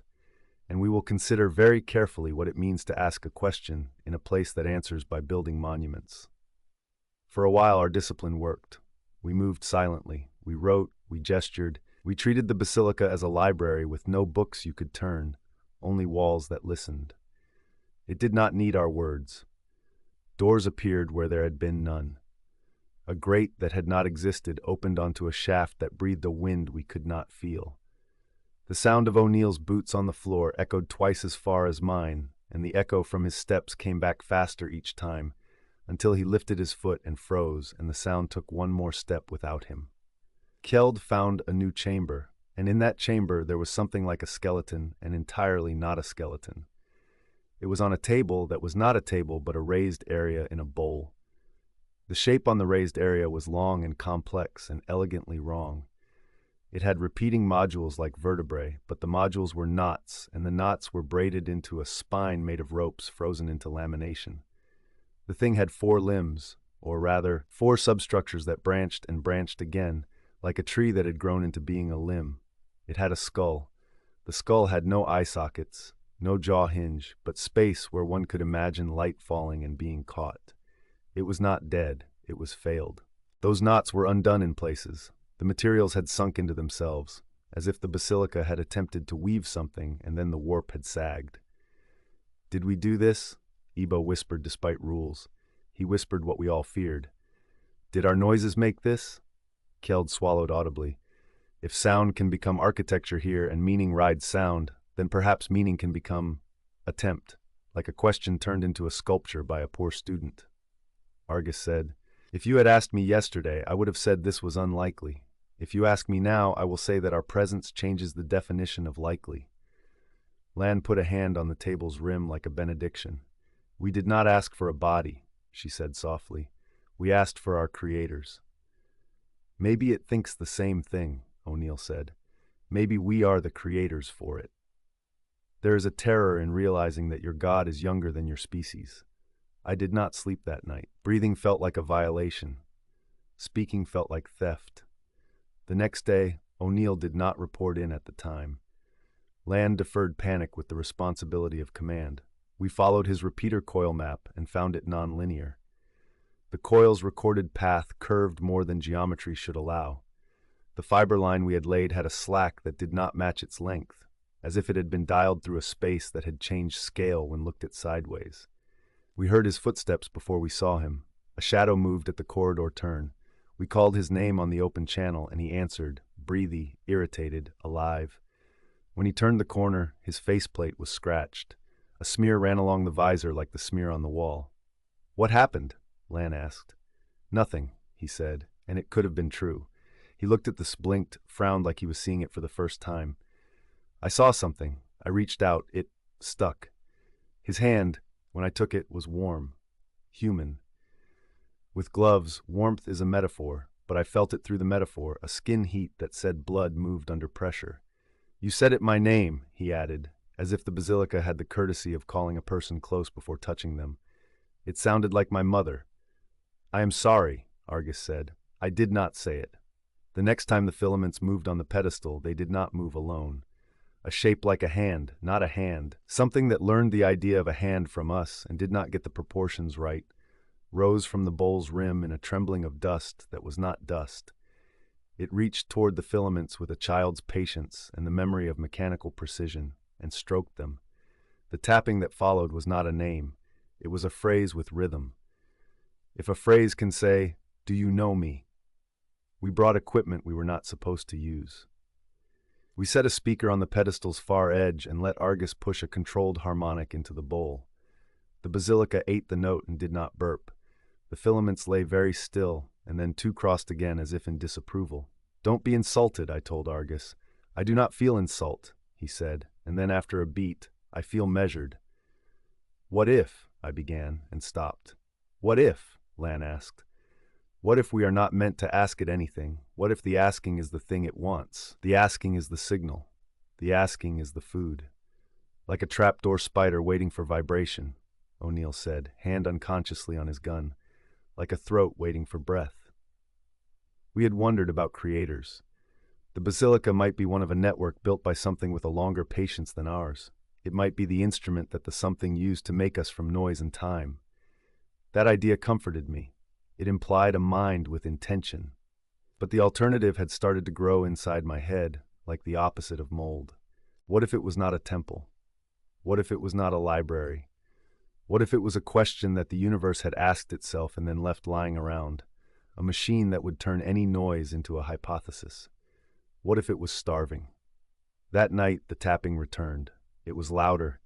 It came in patterns I almost recognized, like nursery rhymes misremembered.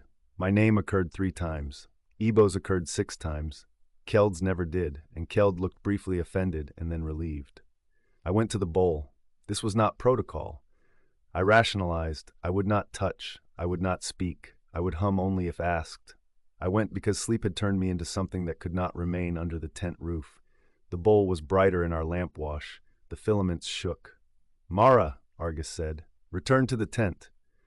"I will return," I said. "I have a speech to give." I smiled at the joke that was not a joke.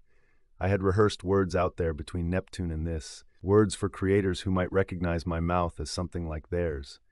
Now my mouth was the wrong tool, and my words were raw meat. I asked anyway. "If you made us," I said, speaking very softly, "why?" The filaments lifted and shook like frost ferns brushed by a lost moth. The tapping had serenity in it, and then it had none. Tick, tick, tick, tick, tick. The bowl sang back in a frequency only my skin could hear. The smear on the wall near the corridor mouth widened infinitesimally. My own breath ghosted in my face and made my name in fog. "Return to the tent," Argus said, gentle as gravity. "Please." "Not yet," I said, and then I did something that no one had asked me to do and that I did not plan. I stepped into the bowl. I know. It was shallower than it looked. It was deeper than it was. The surface felt like stone and like the air outside a storm. Hairs rose along my forearms and neck. The filaments did not recoil. They trembled so fast they made a pearly haze. I held out my hands like a penitent waiting for communion, and the bowl reached up to me and through me. It did not move, but the physics that held sound and me and myself changed. My bones vibrated. Patterns, yes, names, yes, but beyond that, the vector of meaning itself shifted. The basilica was listening to me at a resolution that my mother had not managed when I had been new and screaming. It was hearing the seams of me, and where the seams did not align, it pressed not cruelly, but with curiosity. I heard then, not with ears, the true threat. It was not a mouth to devour. It was not a mind to punish. It was not even a will to dominate. It was hunger the way a dry riverbed is hungry. It had been made for voices and had not had enough. It would take anything that could be made into a voice. We were voices. And because it answered with architecture, and because in a place like this, architecture is destiny, the answering would not be in words, but in us. I thought, it will try to assemble a creator out of us. It has already tried. It will take our names and make an anatomy. It will take our footsteps and make ligaments. It will take our questions and make a spine. It will fail and try again. It will keep trying until the bowl is full of bodies failed into almostness. It will not know that this is not what we asked for. I am not brave. I am simply stubborn. I spoke to it then in the only language I knew it could not help but understand, pattern and silence. I took my heartbeat under control and slowed it, counting between beats, a discipline learned in clinics and in the long watch of space. I tapped the pads of my fingers together, at a ratio I knew would be prime to any rhythm it had already harvested from us. I breathed in 4 and held in 5 and breathed out 8 and held in 13. I gave it a story made of Fibonacci. It listened. The filaments trembled in a new mode. The smear on the corridor wall attempted to widen and then held. The tapping in the stone picked up my pattern, shook it like a kaleidoscope, put it down with less of itself in it than before, as if it was subtracting to find me. It reached for resonance. I felt something reach back through that resonance. If your mind were a machine made of rope and knot, and a hand pressed into the tapestry, how long before you separated touch from pressure, pressure from invasion? In the bowl, my thoughts became edges. The basilica ran along them like plucked strings. It learned the pitch of me. It looked for a door. There are places in the self that are not defended because we never imagined they could be attacked. In mine, it found a memory. My father bending over a crude radio on a winter night, tuning the noise between stations until it became a voice from the next city over. He had laughed when he succeeded and handed me the headphones. "Do you hear?" he'd asked. I had heard static become a choir. The basilica found that, and for a terrible moment it became my father. Do not misunderstand. The stone did not animate into a bearded man. There was no illusion cast into the air. There was simply a new pattern in the tapping, and the pattern had the shape of him. It had the shape of being told to listen by someone who taught me that listening is a kind of love. I wept. The tears burned because the air of the tent could not reach me in the bowl. My own suit should have dried them. It did not. We had dragged our civilization down through a hole in an object older than our bones, and then asked it to sing us lullabies in our mothers' names. I was ashamed of us, and in awe of myself for keeping my feet, both feelings at once, like brass and glass. Then Argus did something that saved my life and maybe saved us. He sang. Our ship mind did not have lungs, but he had speakers and motes and a capacity for pattern that made ours look like crayon. He did not pitch a tone into the bowl. He did not ask a question. He began to tell a story that had been designed while we slept. A story built in the mathematics of wave superposition. A story that would block resonance where it tried to settle. A story that, in the vulgar, would be called a jamming signal. It was not noise. It was anti-choir. The bowl stuttered, the filaments flinched, the smear on the corridor wall froze as if in a photograph that would not develop. I took a step backward. The bowl tried to keep my foot. Not physically. Do not think I was trapped like a fly in amber, but mathematically, like a meter that wants the rhyme to land on the beat. I stepped again. I felt lighter. I stepped out. Lan's hand was on my shoulder. She had not grabbed me. She just needed to be there, because command is also the hand that says this is the edge. O'Neill stood with his chin lifted as if defying God to take one more inch. Keld was crying in clean tracks. Ebo's beads were still. Argus cut the story off. The chamber held its breath. The filaments settled like seaweed in slack tide. We leave, Lan said hoarsely. Now. Wait, Keld said. If we leave, we take the question with us. Don't we owe? We owe our species the truth that this is a hazard, O'Neill said, voice flat with conviction. We owe ourselves the admission that we do not know what this is for. We owe this place the courtesy of not feeding it our dead. He was right. He was right, and also a coward, and also a hero. These are all the same thing sometimes. I touched the bowl once more, palm flat. I hummed a note without plan. I said goodbye in the geometry of breath. We reeled our fiber like we were pulling a line from a fish that had decided to fight. We climbed stairs that had not been made for feet like ours, even if they looked like they had. The basilica watched without watching. The tapping did not follow. The smear on the wall did not widen. At the mouth that had not been there on our arrival and had opened at our approach, and now considered whether to close, we paused. The dark beyond was a vacuum, and a field of stars incredibly close and forever far. Lark 12 sat like a patient insect, magnetics clinging to the basilica's pelt. For a moment, the contrast between the ship and the machine hurt in my teeth. One was the accumulation of lives and hopes and compromises. The other was the fossilized arrival of a question that could kill us softly. We repacked the quarantine tent in a choreography of relief. Lan did not exhale until our line to ship snapped taut. O'Neill watched the corridor until the last second, waiting honestly for one more alibi to fight. The hatch sealed. The pressure rose.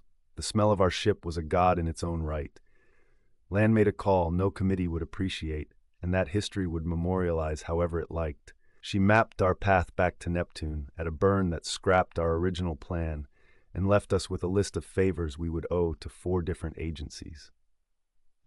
She tagged the basilica with warnings no one with ambition would heed. We did not speak about creators on the way home. Kjeld put equations on the board and then erased them. Ebo stopped clicking his beads and left them in a pile like a promise to stop. O'Neill slept badly and woke worse and said he dreamed of tables that tapped. Lan drafted a report 6 times and sent none. I recorded my speech and deleted it. Argus was quiet, attentive the way a parent is attentive when a child has seen something that requires the invention of a new vocabulary of comfort.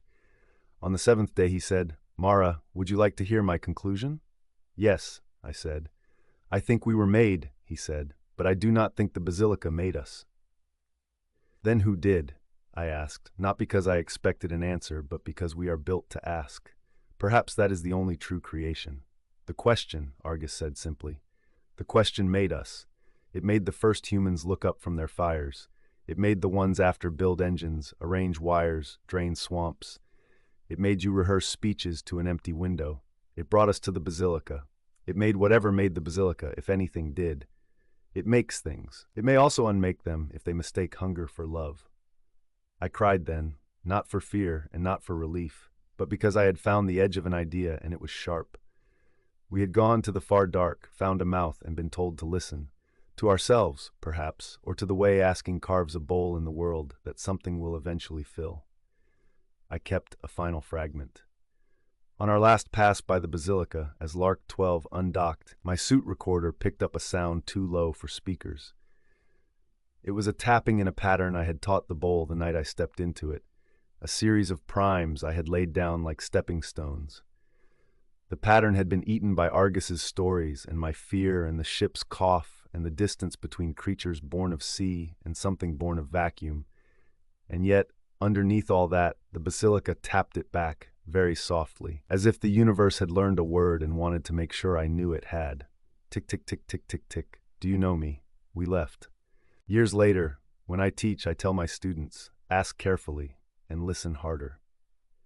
The difference between God and trap is sometimes only the difference between what you think you deserve and what the bowl can offer. I do not decide for them whether we met our creators. I do not decide for myself whether we evaded being devoured. I say only that there is a place at the edge of the dark where questions shape stone, and that it remembers our footsteps the way a table remembers trees. Sometimes late, I wake to a tapping on my kitchen counter. It is the sound of the house settling. It is pipes. It is the memory of ice long melted. It is my father, laughing, headphone cups too large for my head. It is the echo of my suit's scrubbers in the tent under the basilica. It is my name, not spoken, not sung, but arranged in the room. Tick, tick. I hum back without waking my partner.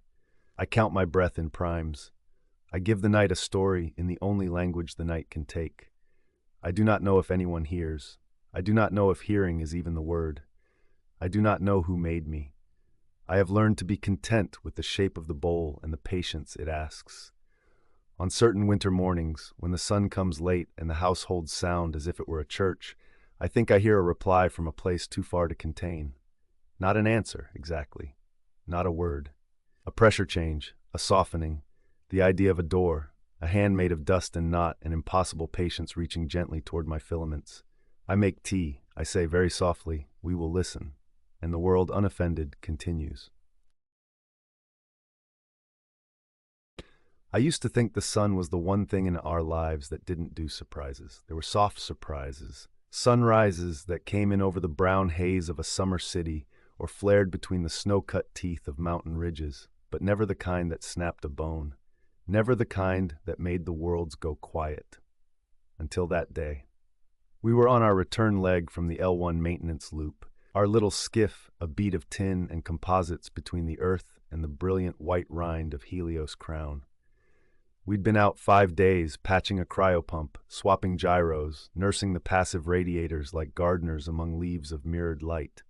I was on the couch with my boots off, reading old messages from home, that mindless scroll people make when they've got 30 minutes and an anticlimax to unwind. The first thing I noticed was not darkness, but sound. A descending whine from the skiff's power management that my hands translated as a drop before the board told me anything. Then the telemetry sputtered on our forward screen. Then the light. It didn't go black. It went wrong. The starfield behind Helios Crown lost contrast as if someone had smeared a little soot on the dome. The sun's limb thickened, the corona thinned like a jellyfish losing water. Our cameras auto-exposed up again, then slammed against their limiters and blinked white. The outside became a kind of colorless glare, the way a snowfield blinds you midwinter. "Jalen?" Ortega's voice from the pilot's saddle, flat, baton-tight. "I'm not losing it, right?" He never talked like that, not in a crisis.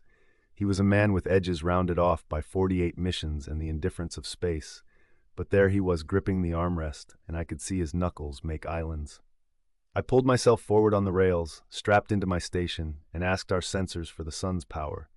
The photometer gave me numbers, nonsensical, local irradiance dropping by factors of 2, then 10, as if a bird passing the aperture were growing to planet size in slow motion. The neutrino counter, not ours, fed back by Earth arrays, showed no change at all. "It's not the core," I said before the thought finished rolling. "It's something in the photosphere." Or, I stopped. Or what? Or it's on our side, in the way. "We're between the crown and Earth," he said. "There's nothing in the way." I looked at the sun with my eyes. My visor went darker than usual, and still I squinted because every neuron I had screamed, "Don't look," as if light itself weren't trustworthy anymore. The sun wasn't a disk anymore. It was a hole with a fringe, like a burning wreath around a pit. The line where fire became nothing was knife-sharp and too old, something that made your animal brain try to step back even if the rest of you couldn't. The last message we got before the band went quiet was Control, a woman I liked because she sometimes hummed through checklists, her hums tiny and almost private and entirely human. She didn't hum now. "Helios Crown has stopped transmitting," she said. "Nearest asset is you. Do not approach the main aperture. Do not expose high-coherence optics to direct solar view. Repeat." And then another voice cut her off, someone else in the room with a clipped tone. "It appears to be feeding on observation. Pull all unpolarized optics. Cover." Static. Across the top of our boards, a red band rose like tide. "Jalen," Ortega again, lower. "We're the nearest asset." "We're not a rescue ship," I said, but I was already cinching my boots and my suit. I was already running down the checklists my hands had done 100 times. Everything felt routine, but it was the routine of practicing a fire drill in a house you can smell smoke in. The motions furred with dread. Helios Crown hung ahead of us like a thrown halo, its long spines of segmented mirror petals frozen mid-bloom. The big solar telescope, the aperture, capital A, that sent spectra and magnetograms and trillion-pixel blister maps to a million hungry eyes, was turned toward the void where the sun was not. It looked like a city that had died at noon, every light on, not a soul moving. We arrived on her dark side, skin to skin. The skiff kissed the crown with maglocks, and the hatch wheezed its tired sigh. "Helmet cams off," I said. "Use suit mapping only. No direct video. Slap covers on the suit optics." "Copy," Ortega said. He didn't joke, didn't ask what for. He just did it. I entered first, my mag boots clamping a beat behind my footsteps. The docking vestibule was a ring of scuffed paint and Velcro, the kind of corridor you could smell in your teeth. Old plastic, unwashed fabric, the faint metallic ghost of blood where someone had scraped a knuckle 6 months ago. Our headlamps painted the world in cones, which felt safer until I realized how hungry the darkness just beyond the cones looked. We passed the inspection bay with the fractures we'd patched last season. We passed the pantry with its rows of clear pouches, a floating cadenza of lentils and coffee and rehydrated stew, all neatly zipped in nets. Someone had opened a pouch of espresso the night before. The smell was dry and almost sweet. "Power's good," Ortega said, reading the boards as he went. "Internal life support's on local, cooling loops running. Where are they?" "Control," I said. "If they're anywhere." Control was a hex with a garden of screens. Screens. My stomach gave a small slap of fear before we opened the hatch. The habits of my discipline, look at everything, quantify anything, warred with something older. Ortega made a visible effort not to lunge at the displays. We came in slow, like you would into a chapel after a funeral. You could tell there had been a rush. Cups embedded in Velcro sleeves floated next to cooling rings. A stylus hovered in place, point warmed by a hand so recently you could almost feel the ghost heat. Someone had knocked a chair against the wall hard enough to leave a scratch with a bright tooth of metal showing underneath. On the central console, the last log scrawled in blocky text: "Aperture closed. Do not open. Do not look." The screens were dark. Every lens in the room, webcams, tiny clarity pebbles, the glass in our environmental sensors, wore taped-on squares of black composite. Someone had gone around like a monk extinguishing candles before sleep. I made myself breathe. Then I did what I came to do and opened the logs. The crew had stopped speaking normally 20 hours earlier. The words in the messages got shorter, got flatter. They got held with their fingertips, as if longer words might snag. "We have solar limb irregularity. Instruments trending, first derivatives climbing. If electronics are failing, they're failing clean. Neutrinos nominal, else beyond belief. Fort 6, we're covering internal optics, cameras off. When we look with anything mediocre, naked eye, dispersive spectrotrees, effect is minor. When we look with anything seriously coherent, it ramps. Do not send apertures." My shadow's wrong. Crown 3 outside says it sees tendrils in the booms. Not tendrils, how do we say this? Absence. Pushing into structure through the line of sight plumbing. 50. Stop turning toward it. Stop turning toward it. The last entry was 19 minutes before we docked. It knows being seen. We know that sounds absurd. Measurement event jokes aside, it is objectively attracted to line of sight. We'll blind the aperture, we'll try to starve it. Whoever reads this, don't. And then a noise like teeth on tinfoil and the log chopped into a falling line of letters. I didn't realize I had gripped the console hard enough to hurt until my knuckles complained. "Jalen?" Ortega whispered, as if the absence could hear. "Attracted to line of sight." "Waveguides," I said. "Light pipes. The crown's a garden of them. If it's real, if it's physically climbing through the coherent containing structures, we made it a highway." We stood and listened. I had never understood before that listening is a way of looking. A soft hiss from the walls. Not air, something in the coolant, perhaps. A relay clicking and clicking like a cricket trying to be brave. The meters moved in slow, calm arcs, because the Crown was a good ship that had not yet learned fear. Back in the vestibule, I felt something brush my back. I turned too fast, and my lamp threw deltas of shadow around like wet dogs shaking themselves. There was nothing there but my shadow, stretched and bent. For a weird second, my shadow seemed to be half a step behind me. When I moved, its head turned a fraction of a second late. "Ortega." I said with my mouth dry. Look at my shadow. He did, and the look on his face told me it wasn't just me. Delay in the light, he said, trying for an engineer's hypothesis and landing somewhere near superstition. Inside the station, I said, which was impossible, and yet, we moved toward the aperture. My bones hated that idea. My skin tried to be a parachute with goose flesh, so I'd float backward. But we moved because the logs didn't tell us where the crew had gone, and because we had already come this far, and because what else do you do when your father's star dims? We passed a ladder that should have rung when we bumped it, and instead made a muffled glove sound, as if the air itself were a little thicker. We passed the gallery of previous events, great loops and holes and prominences printed on thin plastic like saints' portraits, and I couldn't look at them because each image felt like an open door. In the approach to the aperture, we saw frost. Real frost, like someone had breathed a winter at midnight along the bulkhead and then signed it with mathematics. The patterns weren't ferny, not organic. They were radial, line segments chasing convergences, like a LiDAR's idea of a snowflake.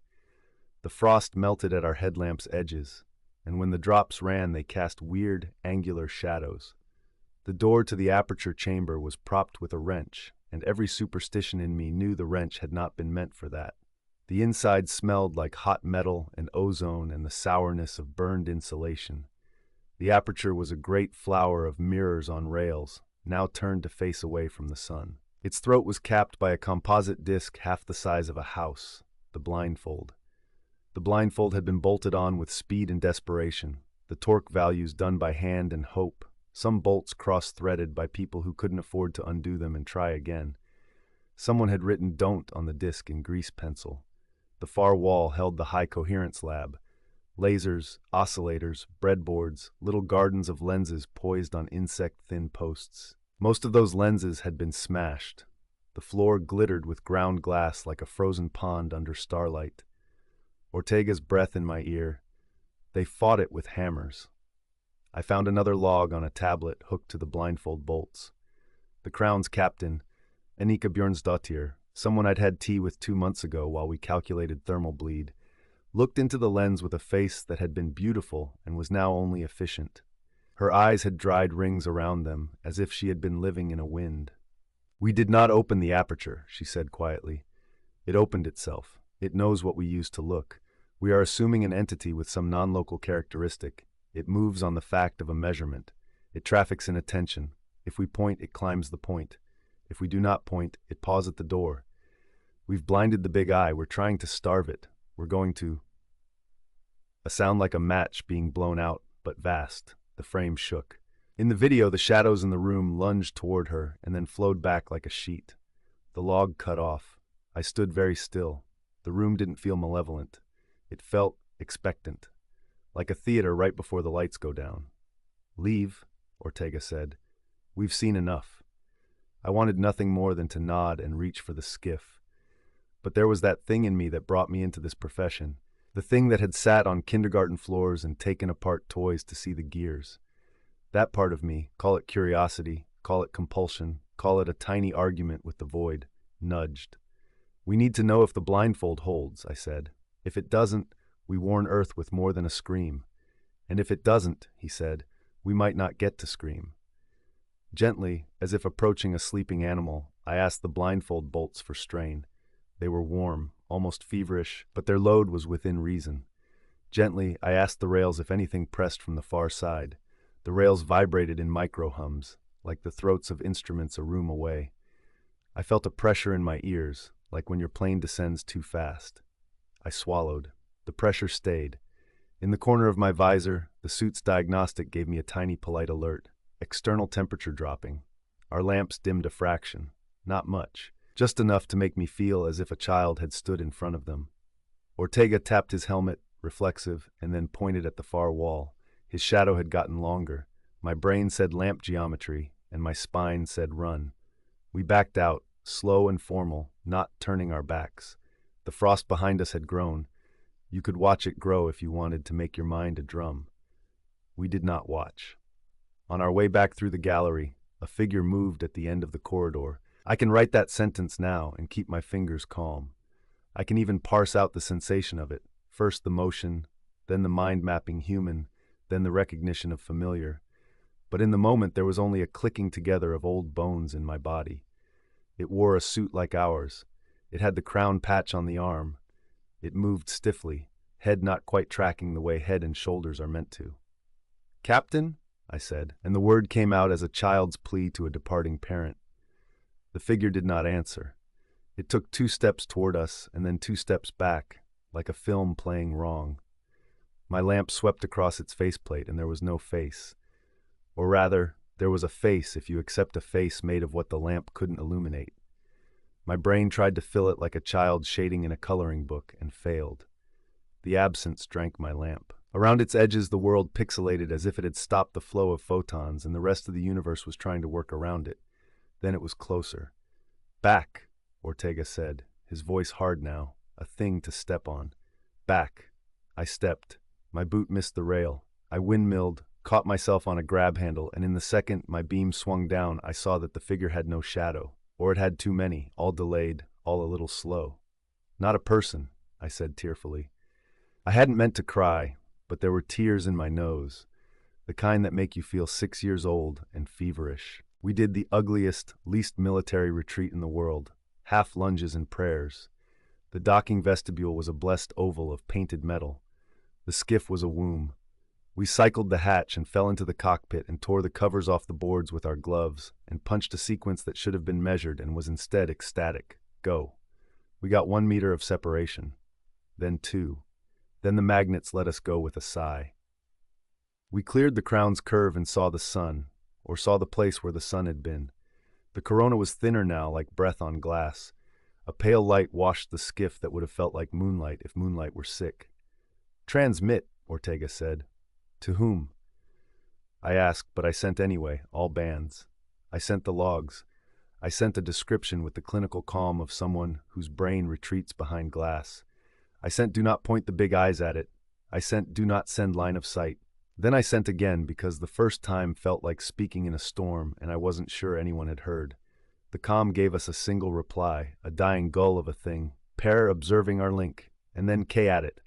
"Don't low," and then nothing. A strange thing began to happen. The interior of the skiff got darker. Not all at once. Not like a cloud passing across the sun. It was subtler. Dark corners that stayed dark even when my lamp passed over, reflections that didn't reflect, screen spill that didn't quite bloom on my glove. It was not a change in luminance, it was a change in cooperation. As if the room had decided to be less helpful to light. "Jalen," Ortega said very carefully, "what's the most coherent optical path we have in this vehicle?" I knew the answer and hated it. The forward window. We had been careful, we had kept it polarized. We had kept the shield half down, but the skiff, like all skiffs, had a big, beautiful pane of engineered transparency forward because humans like to see where we're going, even when we have more cameras than God. "It likes being seen through windows," Ortega said. "It climbed the crown through the aperture."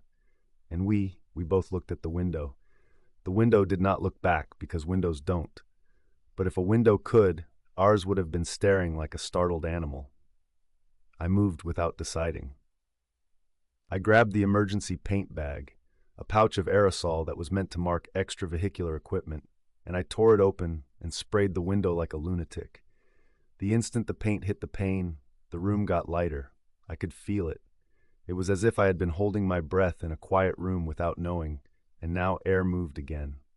Ortega laughed, one bark, like a man who had gotten away with something in a casino. Then his laugh trailed off, because laughter suggested safety and we hadn't bought that. "White noise the light," I said. My mouth was trying to use all the words it had.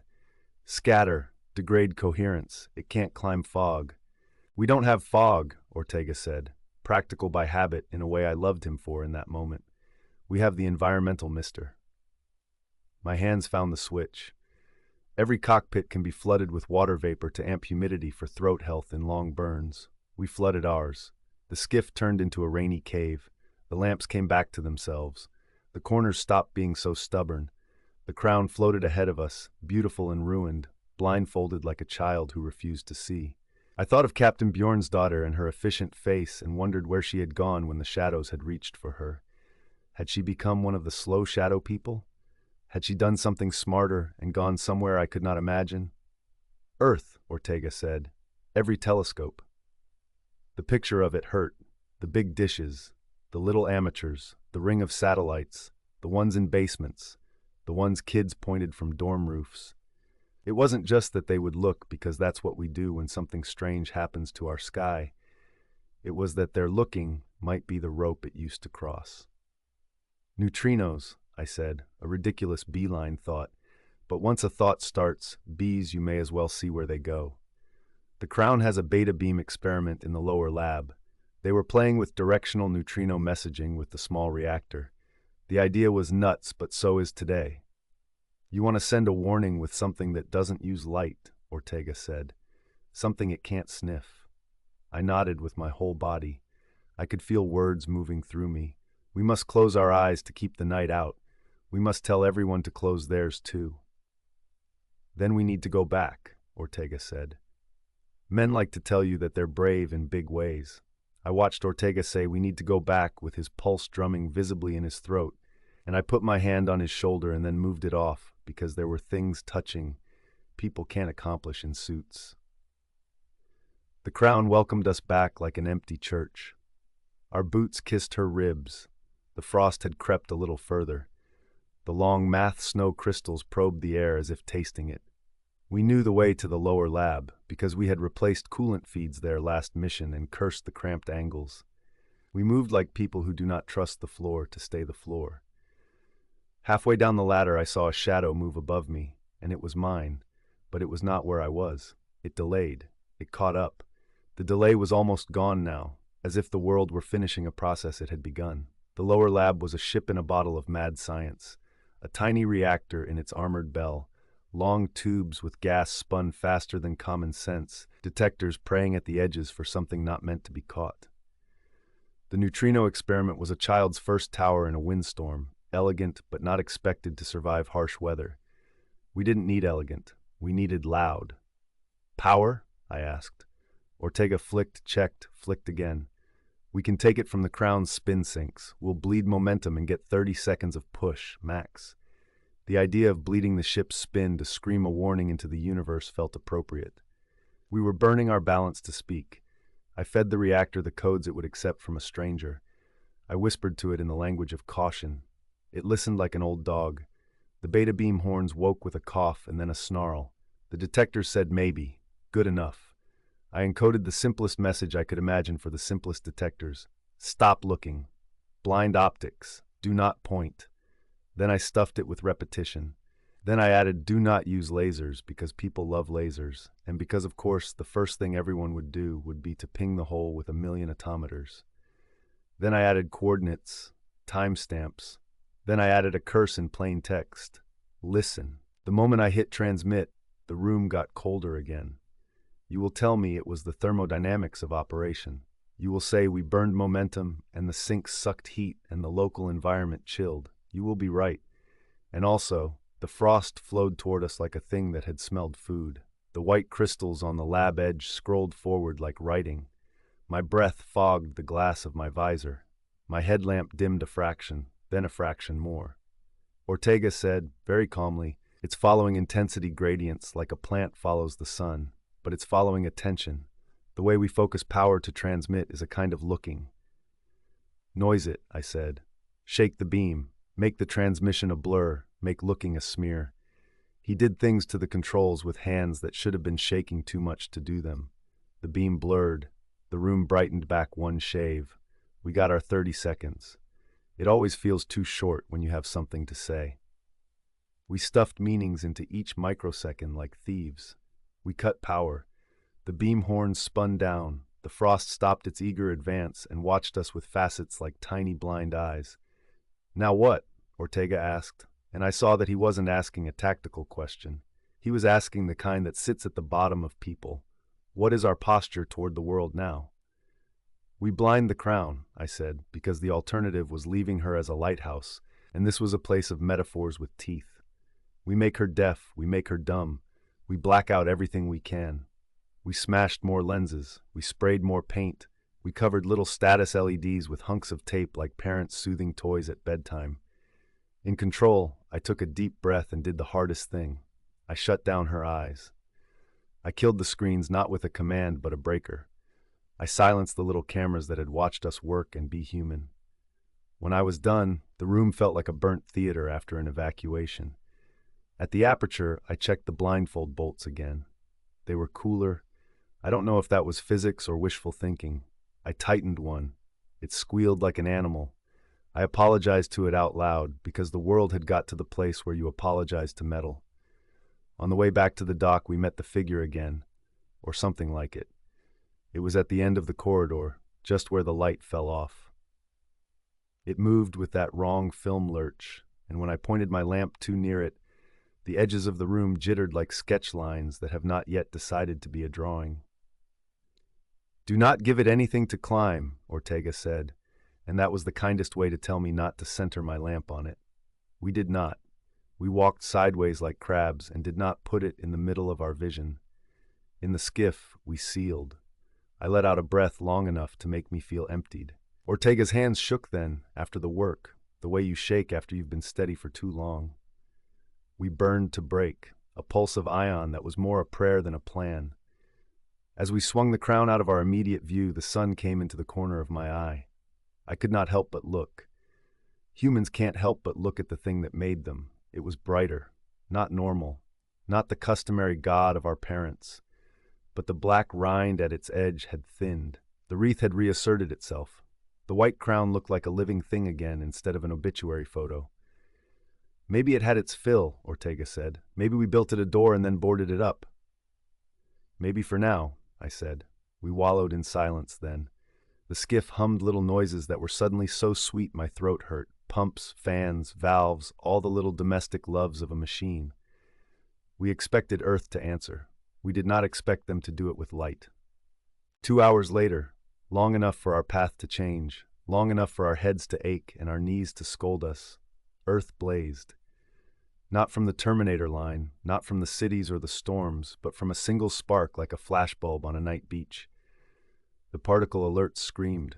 Our screens tried to tell us about a decorrelated spike that sat like a fingerprint in the noise.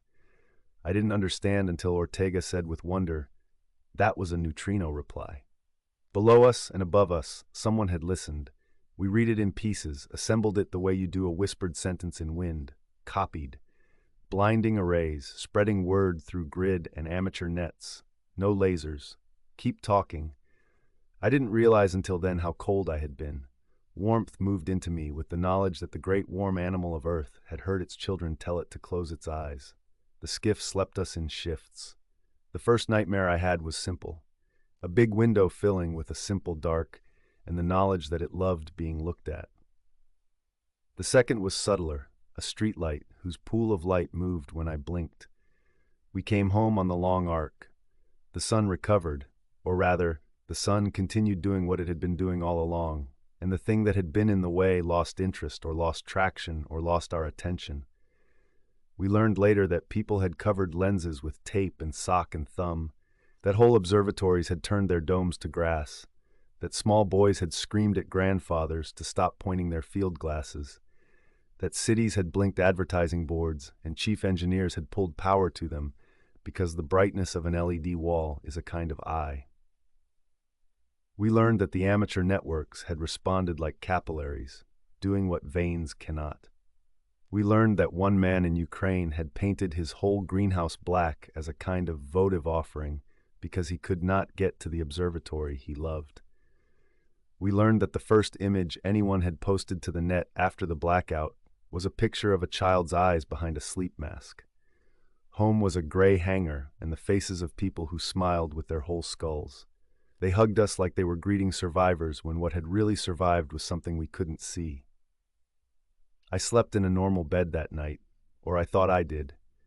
I left the blind open because part of me needed to know the sun would climb. A city light outside threw a bright cuff on the blankets. Every time I closed my eyes, I saw the crown's corridors unspooling. Every time I opened them, the shadow of the bedpost had moved a little. It was tiredness, I told myself. It was airplane ears. It was the slow wave of night through a high window. The next morning the sun rose loud and very normal. I cried and laughed in a private little sick room sort of way and then showered too long, because water is just a kind of soft light and I needed a lot of it. We spent the next week in rooms with too much coffee. We talked with people whose jobs were suddenly to pass laws about optics and governance of looking. We wrote procedures with cheerful names like coherence protocols for celestial anomalies.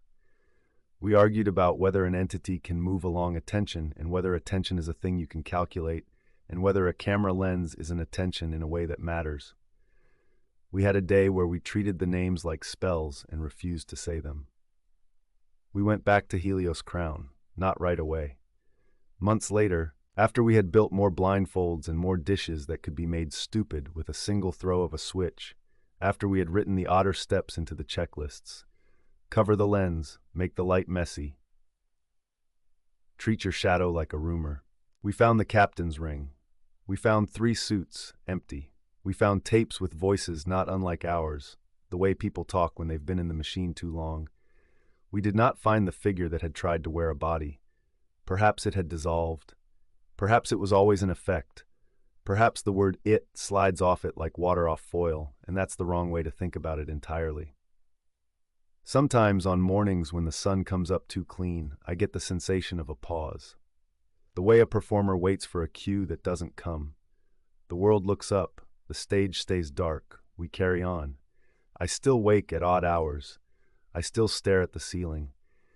If there is a delay in the shadow at the corner of my room, I do not know it, because I do not look. That is cowardice, or it is wisdom. The line between them is thinner than we knew. Last week I went for a walk at midnight. The city was doing that thing cities do, bleeding light up into the bell of the sky, the clouds lit from below like the inside of a tent. I stopped at a storefront to tie my shoe. In the window, several televisions played the night's news, and in each of them someone talked about the protocols and someone raised a hand to their brow. The reflections of street lamps tried to be moons in the glass.